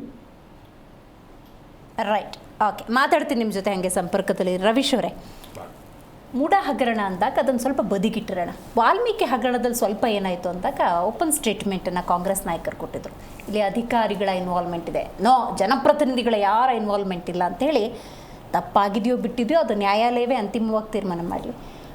ಮಾಡಿದ ತಪ್ಪನ್ನು ಅಧಿಕಾರಿಗಳ ಮೂತಿಗೊರೆಸುವಂಥ ಕೆಲಸ. ಈಗ ಮೂಡ ಅಂದಾಗ ಅಗೇನ್ ಅಧಿಕಾರಿಗಳೇ ಬಲಿಪಶುಗಳಾಗ್ತಾರೆ ಅಂತ ಅನ್ಸುತ್ತಾ ರೈಟ್ ನಾವು ಸಿಚುವೇಶನ್ ನೋಡಿದ್ರೆ? ಖಂಡಿತವಾಗ್ಲು ಕಾಂಗ್ರೆಸ್ ನಾಯಕರು ಬಹಳ ನಿಸ್ಸೀಮರು ಇದರಲ್ಲಿ. ಯಾರು ಅವ್ರ ಮೇಲೆ ಏನಾದ್ರು ಆರೋಪಗಳು ಬಂದರೆ ತತ್ಕ್ಷಣಕ್ಕೆ ಅವರು ಅಲ್ಲಿ ಯಾರು ಆಯಾಕಟ್ಟು ಪ್ರದೇಶಗಳಲ್ಲಿ ಅಧಿಕಾರಿಗಳಿರ್ತಾರೆ ಅವ್ರ ಮೇಲೆ ಹಾಕ್ಬಿಡ್ತಾರೆ. ಪ್ರತ್ಯಕ್ಷ ಮತ್ತು ಪರೋಕ್ಷ ಪ್ರಭಾವಗಳು ಕಾಣದೇ ಇಲ್ಲ, ಗೌಣ ಖಂಡಿತವಾಗ್ಲೂ ಕಾಣಲ್ಲ. ಯಾಕೆಂದ್ರೆ ಕಳೆದ ಬಾರಿ ಇವರು ಸನ್ಮಾನ್ಯ ಸಿದ್ದರಾಮಯ್ಯ ಸಾಹೇಬರು ಅವರು ಲೋಕಾಯುಕ್ತನ ನಿಷ್ಕ್ರಿಯಗೊಳಿಸ್ಬಿಟ್ಟಿದ್ರು. ಅರವತ್ತು ಪ್ರಕರಣಗಳು side line. ಹೌದು, ಯಾಕೆಂದ್ರೆ ಅವರು ACB ನ ಏನಕ್ಕೆ ತಂದಿದ್ದು ಅಂದ್ರೆ ಲೋಕಾಯುಕ್ತಕ್ಕೆ ಫುಲ್ ಪವರ್ ಕೊಟ್ಟರೆ ನೆಕ್ಸ್ಟ್ ಈಗ ಯಡಿಯೂರಪ್ಪ ಅವ್ರು ಏನಾದ್ರು ಈ ತರ ಸಮಯಗಳು ಬಂದಾಗ ಇವ್ರ ಮೇಲೆ ಹೆಚ್ಚು ಪ್ರಭಾವ ಬೀರದೇ ಇರಲಿ ಅಂತ ಲೋಕಾಯುಕ್ತನ ನಿಷ್ಕ್ರಿಯಗೊಳಿಸಿ ACB ತಗೊಬಂದ್ಬಿಟ್ಟು ಅವ್ರು ಹುಷಾರಾಗ್ಬಿಟ್ಟಿದ್ರು. ಬಟ್ ಈ ಸರಿ ಏನಾಯ್ತಂದ್ರೆ ಈಗ ಕೇಂದ್ರದಲ್ಲಿ BJP ಸರ್ಕಾರ ಇರೋದ್ರಿಂದ ರಾಜ್ಯದಲ್ಲಿ ಇವ್ರದ್ದು ಸ್ವಲ್ಪ ಪ್ರಭಾವ ಕುಗ್ಗಿದೆ. ಆ ಕುಗ್ಗಿರೋದ್ರಿಂದ ಇವ್ರು ಏನ್ ಮಾಡ್ತಾರೆ, ಹೆಂಗ್ ಬೇಕು ಓಕೆ, ಮೊದಲು ಇವ್ರೇನು ಹೇಳಿದ್ರು ನಮಗೆ CBI ಬೇಡ, ನಾವೇ ನಮ್ಮ ಲೋಕಾಯುಕ್ತದಲ್ಲಿ ನಡೆಸ್ಬಿಟ್ಟು ಅದೇನೋ ತನಿಖೆ ನಡೆಸ್ಬಿಟ್ಟು ಅದ್ರ ಪ್ರಕಾರ ನಾವು ಅದನ್ನ ಚುನಾವಣೆ ಏನಾದ್ರು ಸಮಸ್ಯೆ ಬಂದಾಗ ಏನಂತಾರೆ ಅದಕ್ಕೆ ಬಂದಾಗ ಅದನ್ನ ನಿಭಾಯಿಸ್ತೀವಿ ಅಂತ ಹೇಳಿದ್ರು. ಆದರೆ ಈಗ ಇವರು ಕೈ ಚೆಲ್ ಕೂತ್ಕೊಂಡ್ಬಿಟ್ಟು ಅಧಿಕಾರಿಗಳ ಮೇಲೆ ಹಾಕ್ಬಿಡ್ತಾರೆ. ಈಗ ಲಾಸ್ಟಲ್ಲಿ ಸಿಗಾಕೊಳ್ಳೋದು ಅಧಿಕಾರಿಗಳ ಇದರಲ್ಲಿ ಮೂಢ ಹಗರಣದಲ್ಲಿ. ಈಗ ಮೊನ್ನೆನೂ ಒಂದು ಯಾವುದೋ ಒಂದು ಡಿಬೇಟ್ ಆಶ್ಚರ್ಯ ಆಗೋದು ಏನು ಗೊತ್ತಾ ರವೀಶ್ ಅವರೇ, ಈಗ ನೋಡಿ ಕಾಂಗ್ರೆಸ್ನವ್ರು ತಗೊಳ್ಳಿ, ಆ CBIನೂ ಒಪ್ಪಲ್ಲ, EDನೂ ಒಪ್ಪಲ್ಲ.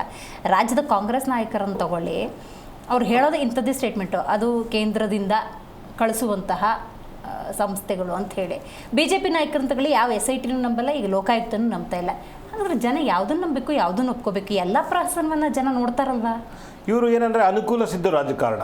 ಇವ್ರಿಗೆ ಏನಾದ್ರು ಲಾಭ ಆಗುತ್ತೆ ಅಂತ ಅಂದ್ರೆ ಆ ತನಿಖಾ ಸಂಸ್ಥೆಗಳನ್ನ ಇವ್ರು ಒಪ್ಕೋತಾರೆ, ಪಾಸಿಟಿವ್ ಆಗಿ ರಿಪೋರ್ಟ್ ಕೊಡ್ತಾರೆ. ಇಲ್ಲ, ಲೋಕಾಯುಕ್ತ ಸಂಸ್ಥೆ ತುಂಬಾ ಚೆನ್ನಾಗಿ ಕೆಲಸ ಮಾಡಿದೆ, ಅದು ಎಲ್ಲೆ ಒಳಗಡೆ ಏನ್ ಬೇಕೋ ಅದು ಶಕ್ತಿ ಮೀರಿ ಒಳ್ಳೆ ಕೆಲಸ ಮಾಡಿದೆ, ಇದು ನಾವು ಸ್ವಾಗತಿಸ್ತೀವಿ, ಮುಂದೆ ಇದಕ್ಕೆ ನಮ್ಮ ಪರವಾಗಿದೆ, ಈ ಸಂವಿಧಾನ ಕರೆಕ್ಟ್ ಆಗಿದೆ, ಚೆನ್ನಾಗಿ ನಡೀತಾ ಇದೆ, ಸಂವಿಧಾನದ ಅಧೀನದಲ್ಲಿ ಕೆಲಸ ಮಾಡಿದ್ದಾರೆ ಅಂತ ಹೇಳ್ತಾರೆ. ಇವ್ರಿಗೆ ವ್ಯತಿರಿಕ್ತವಾಗಿ ಏನಾದ್ರು ಅದು ಬಂದ್ಬಿಟ್ರೆ, ತೀರ್ಮಾನ ಬಂದ್ರೆ ಇವರು ಅದನ್ನ ಇಮಿಡಿಯೇಟ್ ಆಗಿ ಖಂಡಿಸ್ತಾರೆ. ಇಲ್ಲ, ಇದರಲ್ಲಿ ಏನೋ ಗೋಲ್ಮಾಲ್ ಆಗಿದೆ, ಏನೋ ಸಮಸ್ಯೆ ಆಗಿದೆ ಅಂತ. ಎರಡೂ ರಾಜಕೀಯ ಪಕ್ಷಗಳು, ಕೇಂದ್ರದಲ್ಲಿ BJP, ರಾಜ್ಯದಲ್ಲಿ ಕಾಂಗ್ರೆಸ್, ಒಬ್ರ ಮೇಲೊಬ್ರು ಅಚಾಮಗೋಚರ ಬೈಕೊಂಡು ಸುಮ್ಮನೆ ಆಗ್ಬಿಡ್ತಾರೆ. ಓಕೆ, ಈಗ ನನಗೆ ಕಾಂಗ್ರೆಸ್ ಮತ್ತು BJP JDS ಮತ್ತು ಪ್ರಮುಖ ದೂರುದಾರ ಸ್ನೇಹಮಯಿ ಕೃಷ್ಣ ಅವರ ಸದ್ಯದ ಸ್ಟೇಟ್ಮೆಂಟನ್ನು ಗಮನಿಸಿದ್ರೆ, ಇದೇ ನ್ಯಾಯಾಲಯದ ಮೇಲೆ ನಮಗೆ ವಿಶ್ವಾಸ ಇದೆ ಅಂತ ಕಾಂಗ್ರೆಸ್ನವರು ಹೇಳ್ತಾರೆ, ಅದೇ ನ್ಯಾಯಾಲಯದ ಮೇಲೆ ವಿಶ್ವಾಸ ಇದೆ ಅಂತ BJPಯವರು ಹೇಳ್ತಾರೆ, ದೂರುದಾರರು ಹೇಳ್ತಾರೆ, JDSನವರು ಹೇಳ್ತಾರೆ.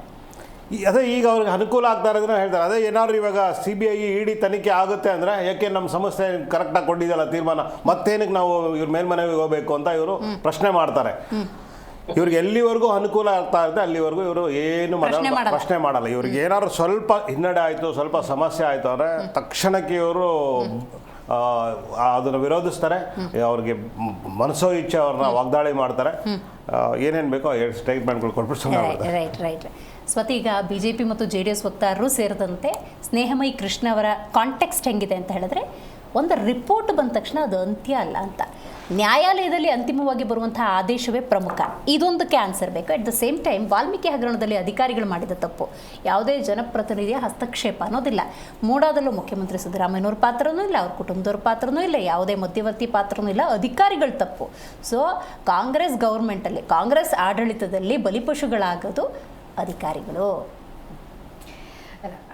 ಕಾಂಗ್ರೆಸ್ ಗೌರ್ಮೆಂಟ್ನಲ್ಲಿ ಆಗೋದು ಅಧಿಕಾರಿಗಳು ಅಂತ ಹೇಳುವಂಥ ಸ್ಟೇಟ್ಮೆಂಟನ್ನು ನಾನು ಒಪ್ಪೋದಿಲ್ಲ. ಮೊನ್ನೆ ಅಷ್ಟೇ, ಕೆಲವು ತಿಂಗಳುಗಳ ಹಿಂದೆ ಯಾವ ರೀತಿಯಾಗಿ ತಮ್ಮ ಅಧಿಕಾರವನ್ನು ದುರುಪಯೋಗ ಮಾಡಿಕೊಂಡು SIT ಅನ್ನುವಂತಹ ತನಿಖಾ ಸಂಸ್ಥೆಯ ಉಸ್ತುವಾರಿಯನ್ನು ವಹಿಸಿಕೊಂಡಿದ್ದಂತಹ ಆಫೀಸರ್ ಚಂದ್ರಶೇಖರ್ ಅವರ ಮೇಲೆ ಮಾಧ್ಯಮಗಳ ಮೂಲಕ ಟೀಕೆ ಪ್ರಹಾರಗಳನ್ನು ನಡೆಸಿದ್ರು ಕುಮಾರಸ್ವಾಮಿ ಅವರು ಅನ್ನೋದನ್ನು ನೀವು ನೋಡಿದಿರಿ. ನಾನೊಬ್ಬ ಆಫೀಸರು ಅಥವಾ ನೀವು ಒಂದು ಚಾನೆಲ್ ಎಡಿಟರು, ನೀವು ನಿಮ್ಮ ಚಾನೆಲ್ಲಿನ ಎಲ್ಲ ಸದಸ್ಯರಿಗೆ ನೀವು ಹೇಳ್ತೀರಿ, ಯಾವುದೋ ಒಂದು ದೊಡ್ಡ ಹೈ ಪ್ರೊಫೈಲ್ ಕೇಸ್ ಬಂದಿದೆ, ಏನೇ ಬರಲಿ, ಏನೇ ಥ್ರೆಟ್ ಬರಲಿ, ನೀವು ಅಲ್ಲಾಡಬೇಡಿ, ನೀವು ಏನು ವೃತ್ತಿಪರ ನಿಮ್ಮ ಕೆಲಸವನ್ನು ಮಾಡಿ ವಸ್ತುನಿಷ್ಠ ವರದಿಯನ್ನು ನೀವು ಕೊಡಿ, ಜನಕ್ಕೆ ನಾವು ಕೊಡೋಣ ಅಂತ ನೀವು ನಿಮ್ಮ ಎಡಿಟರ್, ನೀವು ಅವರ ಕುರ್ಚಿಯಲ್ಲಿ ಕೂತ್ಕೊಂಡು ನೀವು ನಿಮ್ಮ ಕೆಳಗಡೆ ಕೆಲಸ ಮಾಡುವಂತಹ ಕೆಲಸಗಾರರಿಗೆ ನೀವು ಅದನ್ನು ಹೇಳಿದ್ರೆ, ಅದನ್ನ ತಿಳ್ಕೊಂಡಿರುವಂತಹ ಓರ್ವ ಪ್ರಭಾವಿ ವ್ಯಕ್ತಿ ಹೊರಗಡೆ ಬಂದು ನನ್ನ ವಿರುದ್ಧ ಷಡ್ಯಂತ್ರ ನಡೀತಾ ಇದೆ ಅಂತಂದ್ರೆ ಹೇಗಿರುತ್ತೆ? ಇದನ್ನೇ ಕುಮಾರಸ್ವಾಮಿ ಅವರು ಮಾಡಿದ್ದು. ಮೈನಿಂಗ್ ಹಗರಣದ ಕೇಸ್ನಲ್ಲಿ ಕುಮಾರಸ್ವಾಮಿ ಅವರ ಕೇಸೇ ಆಗಿರ್ಲಿ, ಇದನ್ನ ನಾವು ವಸ್ತುನಿಷ್ಠ ವರದಿಯನ್ನ ಕೊಡೋಣ, no matter it's high profile case but let's work towards it ಅಂತ ಹೇಳುವಂತಹ ಒಂದು ಪತ್ರವನ್ನ ಚಂದ್ರಶೇಖರ್ ಬರೆದಿದ್ದನ್ನ ಕುಮಾರಸ್ವಾಮಿ ಅವರು ಅವರ ಇನ್ಫ್ಲೂಯೆನ್ಸ್ ಅನ್ನ ಬಳಸ್ಕೊಂಡು ಅಲ್ಲಿ ಒಳಗಡೆ ಅವರ ಅಧಿಕಾರಿಗಳು, ಅವರು ಅವಧಿಯಲ್ಲಿ ನೇಮಕ ಆಗಿರುವಂತಹ ಅಧಿಕಾರಿಗಳನ್ನ ಬಳಸ್ಕೊಂಡು ಆ ಲೆಟರ್ನ ಹೊರಗಡೆ ತಗೊಂಡ್ಬಂದು ಬಂದು ಹೊರಗಡೆ ಮಾತಾಡ್ತಾರಲ್ಲ, ಸೊ ಅಧಿಕಾರಿಗಳ ದುರುಪಯೋಗ ಯಾರಾದ್ರೂ ಮಾಡಿದಾರೆ ಇವತ್ತಿನ ತನಕ ಈ ರಾಜ್ಯದಲ್ಲಿ ಅಂತಂದ್ರೆ ಅದು ಪ್ರಪ್ರಥಮ ಅಗ್ರಗಣ್ಯ ಸ್ಥಾನವನ್ನ ಪಡ್ಕೊಳ್ಳುವಂಥದ್ದು ದೇವೇಗೌಡರು ಮತ್ತು ಕುಮಾರಸ್ವಾಮಿ ಅವರು. ಅದರ ನಂತರದಲ್ಲಿ ಯಾರು ಅಂತಂದ್ರೆ ಅದು ಯಡಿಯೂರಪ್ಪನವರು ಮತ್ತು ಬೊಮ್ಮಾಯಿಯವರ ಸರ್ಕಾರ. ಈ ಹಿಂದೆ ನೀವು ಗಮನಿಸಿರಬಹುದು ಕೆಲವೊಂದಿಷ್ಟು ಅಧಿಕಾರಿಗಳು ಸಣ್ಣ ಪಾಸ್. ರಿಪೋರ್ಟ್ ಬಂತು, ನ್ಯಾಯಾಲಯಕ್ಕೆ ಸಲ್ಲಿಕೆಯಾಗಿದೆ. ಈ ಕಾಂಗ್ರೆಸ್ನ ಬಹುತೇಕ ನಿಮ್ಮ ನಾಯಕರು ಮಾತಾಡ್ತಾ ಇದ್ದಾರೆ, ಕೊಟ್ಟವ್ರು ಯಾರು ಅದ್ರ ಬಗ್ಗೆನೂ ಗಮನ ಹರಿಸ್ಲಿ ನ್ಯಾಯಾಲಯ ಅಂತ. ಇಲ್ಲ, ನಿವೇಶನಗಳನ್ನ ಹಂಚಿಕೆ. ಹಾ, ಎಕ್ಸಾಕ್ಟ್ಲಿ. ಎರಡು ವಿಚಾರ. ಒಂದು, ಕಂಪ್ಲೇಂಟ್ ಕೊಟ್ಟವರು ಯಾರು ಅದ್ರ ಬಗ್ಗೆ ಕೂಡ ಗಮನ ಹರಿಸಲಿ. ಅದಕ್ಕೆ ಆಲ್ರೆಡಿ ನೋಟಿಸ್ ಅನ್ನ ಸ್ನೇಹಮಯಿ ಕೃಷ್ಣ ಅವರಿಗೆ ಕೊಟ್ಟಿದೆ. ಸ್ನೇಹಮಯಿ ಕೃಷ್ಣ ಅವರು ಕಾನೂನಲ್ಲಿ ನಂಬಿಕೆ ಇಟ್ಕೋತಾರಲ್ವಾ, ತನಿಖಾ ಸಂಸ್ಥೆಗಳಲ್ಲಿ ಅವ್ರು ನಂಬಿಕೆ ಇಟ್ಕೊಳ್ತಾರಲ್ವಾ, ಇದೇ ರಾಜ್ಯದ ನೆಲದಲ್ಲಿ ಅವರು ಇರುವಂತದ್ದು, ಇದೇ ಕಾವೇರಿ ನೀರನ್ನ ಅವರು ಕುಡಿದಿರುವಂತದ್ದು, ಲೋಕಾಯುಕ್ತ ಕೊಟ್ಟಿರುವಂತಹ ನೋಟಿಸ್ಗೆ ಇವತ್ತಿನ ದಿನ ಏನು ಹೊರಗಡೆ ಬಂದು ನನ್ನ ವಿರುದ್ಧ ಲೋಕಾಯುಕ್ತ ನೋಟಿಸ್ ಕೊಟ್ಬಿಟ್ಟಿದೆ, ಇನ್ನು ಮಧ್ಯಂತರ ವರದಿ ಅಷ್ಟೇ ಜಾರಿಯಾಗಿರೋದು, ಪೂರ್ಣ ವರದಿ ಆಗಿಲ್ಲ. ಸಿದ್ದರಾಮಯ್ಯ ಇನ್ವಾಲ್ವ್ ಆಗಿರುವಂತಹ ಅಥವಾ ಅವರ ಧರ್ಮಪತ್ನಿ ಇನ್ವಾಲ್ವ್ ಆಗಿರುವಂತಹ ಅವರು ಆರೋಪವನ್ನು ಎದುರಿಸ್ತಾ ಇರುವಂತಹ 14 ನಿವೇಶನಗಳ ಮೇಲೆ ಕೊಟ್ಟಿರುವಂತಹ ರಿಪೋರ್ಟ್ಗೆ ಇವತ್ತಿನ ದಿನ ನೋಟಿಸ್ ಹೋಗಿರುವಂತದ್ದು. ಇಡೀ ಮೂಡ ಪ್ರಕರಣದಲ್ಲ, ಅದನ್ನ ನಾವು ಕೂಡ ಒಪ್ಕೊಳ್ತಾ ಇದೀವಿ.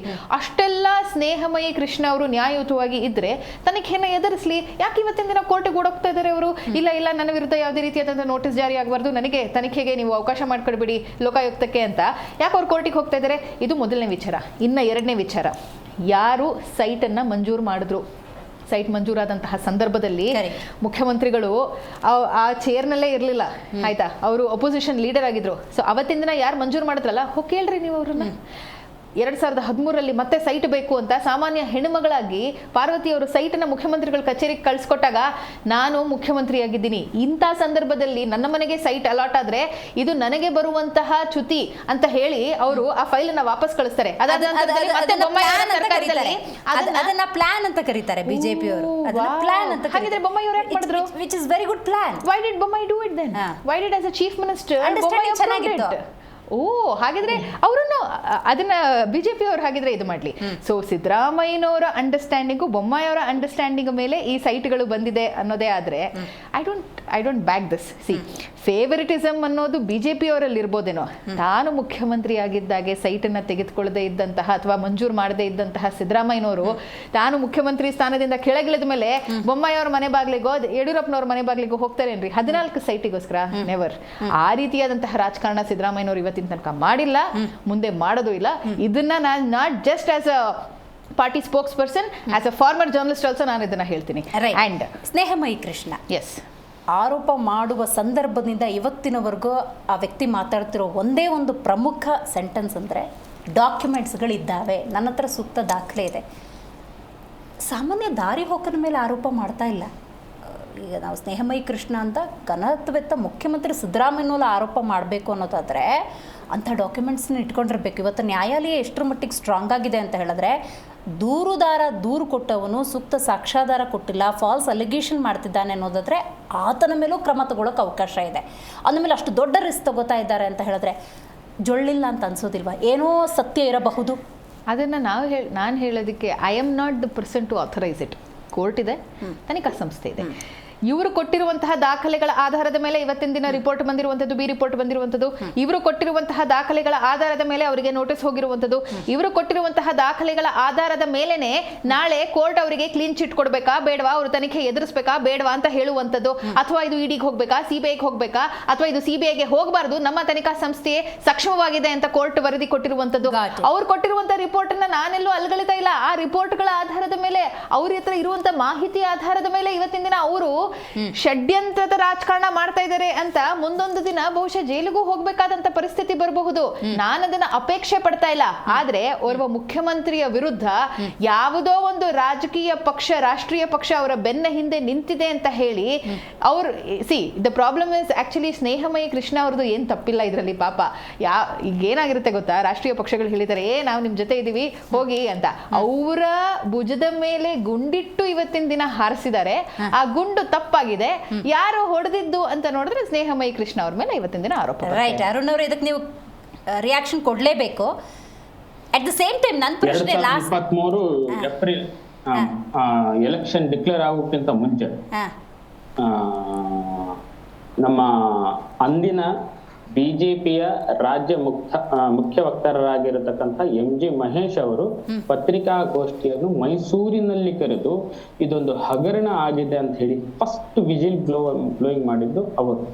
ತದನಂತರ ಅದರ ಹಿಂದೆನೆ ಸ್ನೇಹಮಯ ಕೃಷ್ಣ ಅವರು ಅವರಾಗಿ ಸ್ವತಂತ್ರವಾಗಿ ಇದರ ಬಗ್ಗೆ ಹೋರಾಟ ಮಾಡ್ತಾ ಇದ್ರು. ಇದಷ್ಟೇ ಮುಂಚೆ ಹೋರಾಟ ಮಾಡಿದ್ದಾರೆ. ಅವರು ನಂತರ ಇದನ್ನು ಮುನ್ನೆಲೆಗೆ ತಂದ್ರು. ಅಬ್ರಾಹಂನವರು ಹೀಗೆಲ್ಲ ಬಂದು ಮುಂದುವರಿ. ಇದು ಒಂದನ್ನು ನೋಟ್ ಮಾಡಿಕೊಳ್ಳುವಂತ ಸಂದರ್ಭ. ನನಗೆ ಸಿಂಪಲ್ ಆಗಿ ಲಾಜಿಕಲಿ ಹೇಳಿ, ತನಿಖೆ ಸಂಸ್ಥೆಗಳು ಸಿದ್ದರಾಮಯ್ಯ ರಾಜೀನಾಮೆ ಕೊಡ್ಲಿಲ್ಲ, ಪ್ರಭಾಕರ್ ಕೆಸರೆ ಗ್ರಾಮದಲ್ಲಿರತಕ್ಕಂತ 3 ಲಕ್ಷ ಆಸ್ತಿಯನ್ನು ನಾನು ವಿಜಯನಗರದಲ್ಲಿ ಶಿಫ್ಟ್ ಮಾಡಿಸಿಕೊಳ್ಳುವಂತಹ ಯಾವುದಾದ್ರೂ ಪ್ರಕ್ರಿಯೆ ಇದ್ರೆ ನನಗೆ ತಿಳಿಸಿ. ಇದೇ ಪ್ರಕ್ರಿಯೆಯಲ್ಲಿ ಮುಂದೆ ಹೋದಾಗ ಕೂಡ ನಾನು ಸಿಕ್ಕಿ ಬೀಳಬಾರದು. ಹೀಗೇನಾದ್ರೂ ಇದೆಯಾ ಅಥವಾ ಕೇವಲ ಮುಖ್ಯಮಂತ್ರಿ ಕುಟುಂಬದವರಿಗೆ ಮಾತ್ರವೇ ಇದು ಸಿಗುವಂತದ್ದು? 62 ಕೋಟಿ, 3 ಲಕ್ಷದಿಂದ 62 ಕೋಟಿ ಆಗುವಂತದ್ದು ಇದು ಮುಖ್ಯಮಂತ್ರಿಯವರಿಗೆ ಮಾತ್ರವೋ? ಇದು ತಿಳಿಸ್ಲಿಕ್ಕೆ ಸಾಮಾನ್ಯ ಕೋರ್ಟಿನ ಕಟ್ಟಳೆಗಳು, ಅದರ ವಿಧಿಗಳು, ನಿಯಮಗಳು ಜನಸಾಮಾನ್ಯರಿಗೆ ಅರ್ಥವಾಗುವುದಿಲ್ಲ. ಜನಸಾಮಾನ್ಯ ಇದ್ದಾರೆ, ಅವರಿಗೆ ಅರ್ಥ ಮಾಡಿಸೇ ಅಲ್ಲ. ಅದು ನಮಗೂ ಕೂಡ ಸಿದ್ದರಾಮಯ್ಯನಿಗೆ ಸಿಕ್ಕಿದಂತ ಲಾಭ ಒಂದು ಮಾಡಿಕೊಡಿ, ನಾನು ಜೀವನವನ್ನು ಕಟ್ಟಿಕೊಳ್ತೇನೆ.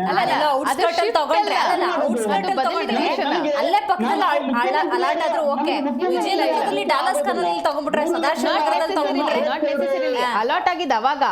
ಅವತ್ತಿನ ಸಂದರ್ಭದಲ್ಲಿ ಯಾವ ಬಡಾವಣೆಯಲ್ಲಿ ಅಲಾಟ್ ಆಗ್ಬೇಕು ಅಂತ ಇರುತ್ತೋ ಆ ಒಂದು ಆಧಾರದ ಮೇಲೆ ಕೊಟ್ಟಿರ್ಬೋದು. ಇವತ್ತಿನ ದಿನ ಅರ್ಕಾವತಿ ಡಿನೋಟಿಫಿಕೇಶನ್ ನಡೀತಾ ಇದೆ.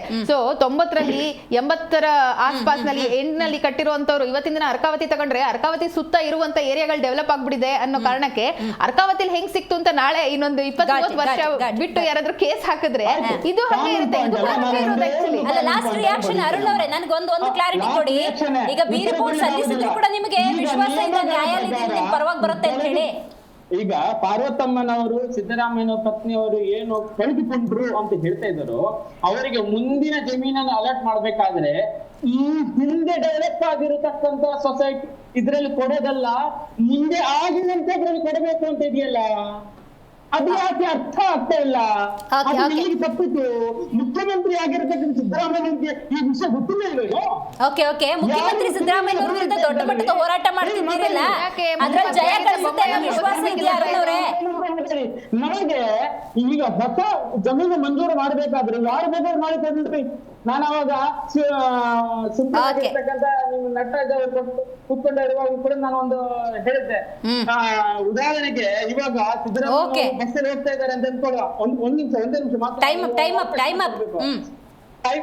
ನಿಮಿಷ. ಬಹಳ ಸುಂದರವಾಗಿರ್ತಕ್ಕಂಥ ವ್ಯಕ್ತಿನೇ ಇದೆ.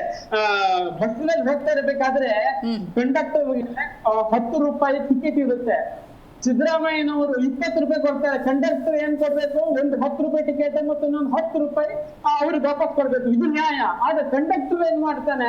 ಅವರಿಗೆ 50 ರೂಪಾಯಿ ಕೊಟ್ಟು ಬಿಡ್ತಾನೆ. 10 ರೂಪಾಯಿ ಟಿಕೆಟ್ ಮತ್ತು 50 ರೂಪಾಯಿ ಕೊಟ್ಟು ಬಿಡ್ತಾನೆ. ಅಲ್ಲ, ರೆಟಾರಿಕ್ ಆಗಿ ಏನ್ ಬೇಕಾದ್ರೂ ಮಾಡ್ಬೋದು. ಯಾಕೆ ಬೊಮ್ಮಾಯಿಯವರ ಹೇಳಿದ್ದು ಕಂಡಕ್ಟರ್ಗೆ 50 ರೂಪಾಯಿ ಕೊಡೋದಕ್ಕೆ ನಾವಿದ್ದಂತಹ ಅವಧಿಯಲ್ಲಿ ಮಂಜೂರು ಇದು ಮಂಜೂರಿ ಆಗ್ಲಿಲ್ಲ. ಹಂಗಿದ್ರೆ ಕಾರ್ಯಕ್ರಮದಲ್ಲಿ ರವೀಶ್ ಅವರು, ಸ್ವಾತಿ ಅವರು, ಅರುಣ್ ಅವರು, ವೀರಣ್ಣ ಅವರು ಭಾಗಿಯಾಗಿದ್ದಕ್ಕಾಗಿ ಧನ್ಯವಾದಗಳು. ಒಟ್ಟಾರೆ ಮೂಡಾ ಪ್ರಕರಣಕ್ಕೆ ಸಂಬಂಧಪಟ್ಟಂತೆ ದೊಡ್ಡ ಮಟ್ಟದ ಪಾದಯಾತ್ರೆಯನ್ನು ಬಿಜೆಪಿ JDS ಮಾಡಿದ್ದು ಆಯಿತು. ರಾಜಕೀಯವಾಗಿ ಸರ್ಕಾರ ಪತನ ಆಗುತ್ತೆ, ಸಿದ್ದರಾಮಯ್ಯನವರು ರಾಜೀನಾಮೆ ಕೊಡಬೇಕು, ಈ ಪ್ರಹಸನವೂ ಆಯಿತು. ಇವಾಗ ಲೋಕಾಯುಕ್ತದಿಂದನೇ ವರದಿ ನ್ಯಾಯಾಲಯಕ್ಕೆ ಸಲ್ಲಿಕೆಯಾಗಿದೆ. 24ಕ್ಕೆ ವಿಚಾರಣೆ ಇದೆ. ನ್ಯಾಯಾಲಯ ಅಂತಿಮವಾಗಿ ಯಾವ ಆದೇಶ ಕೊಡುತ್ತೆ ಕಾದು ನೋಡೋಣ ಅಂತ ಹೇಳ್ತೀವಿ. ಇವತ್ತಿನ ಕಾರ್ಯಕ್ರಮವನ್ನು ಮುಗಿಸೋಣ. ನೋಡ್ತಾ ಇರಿ ಜಿ ಕನ್ನಡ ನ್ಯೂಸ್, ಸತ್ಯವೇ ಸುದ್ದಿಯ ಜೀವಾಳ.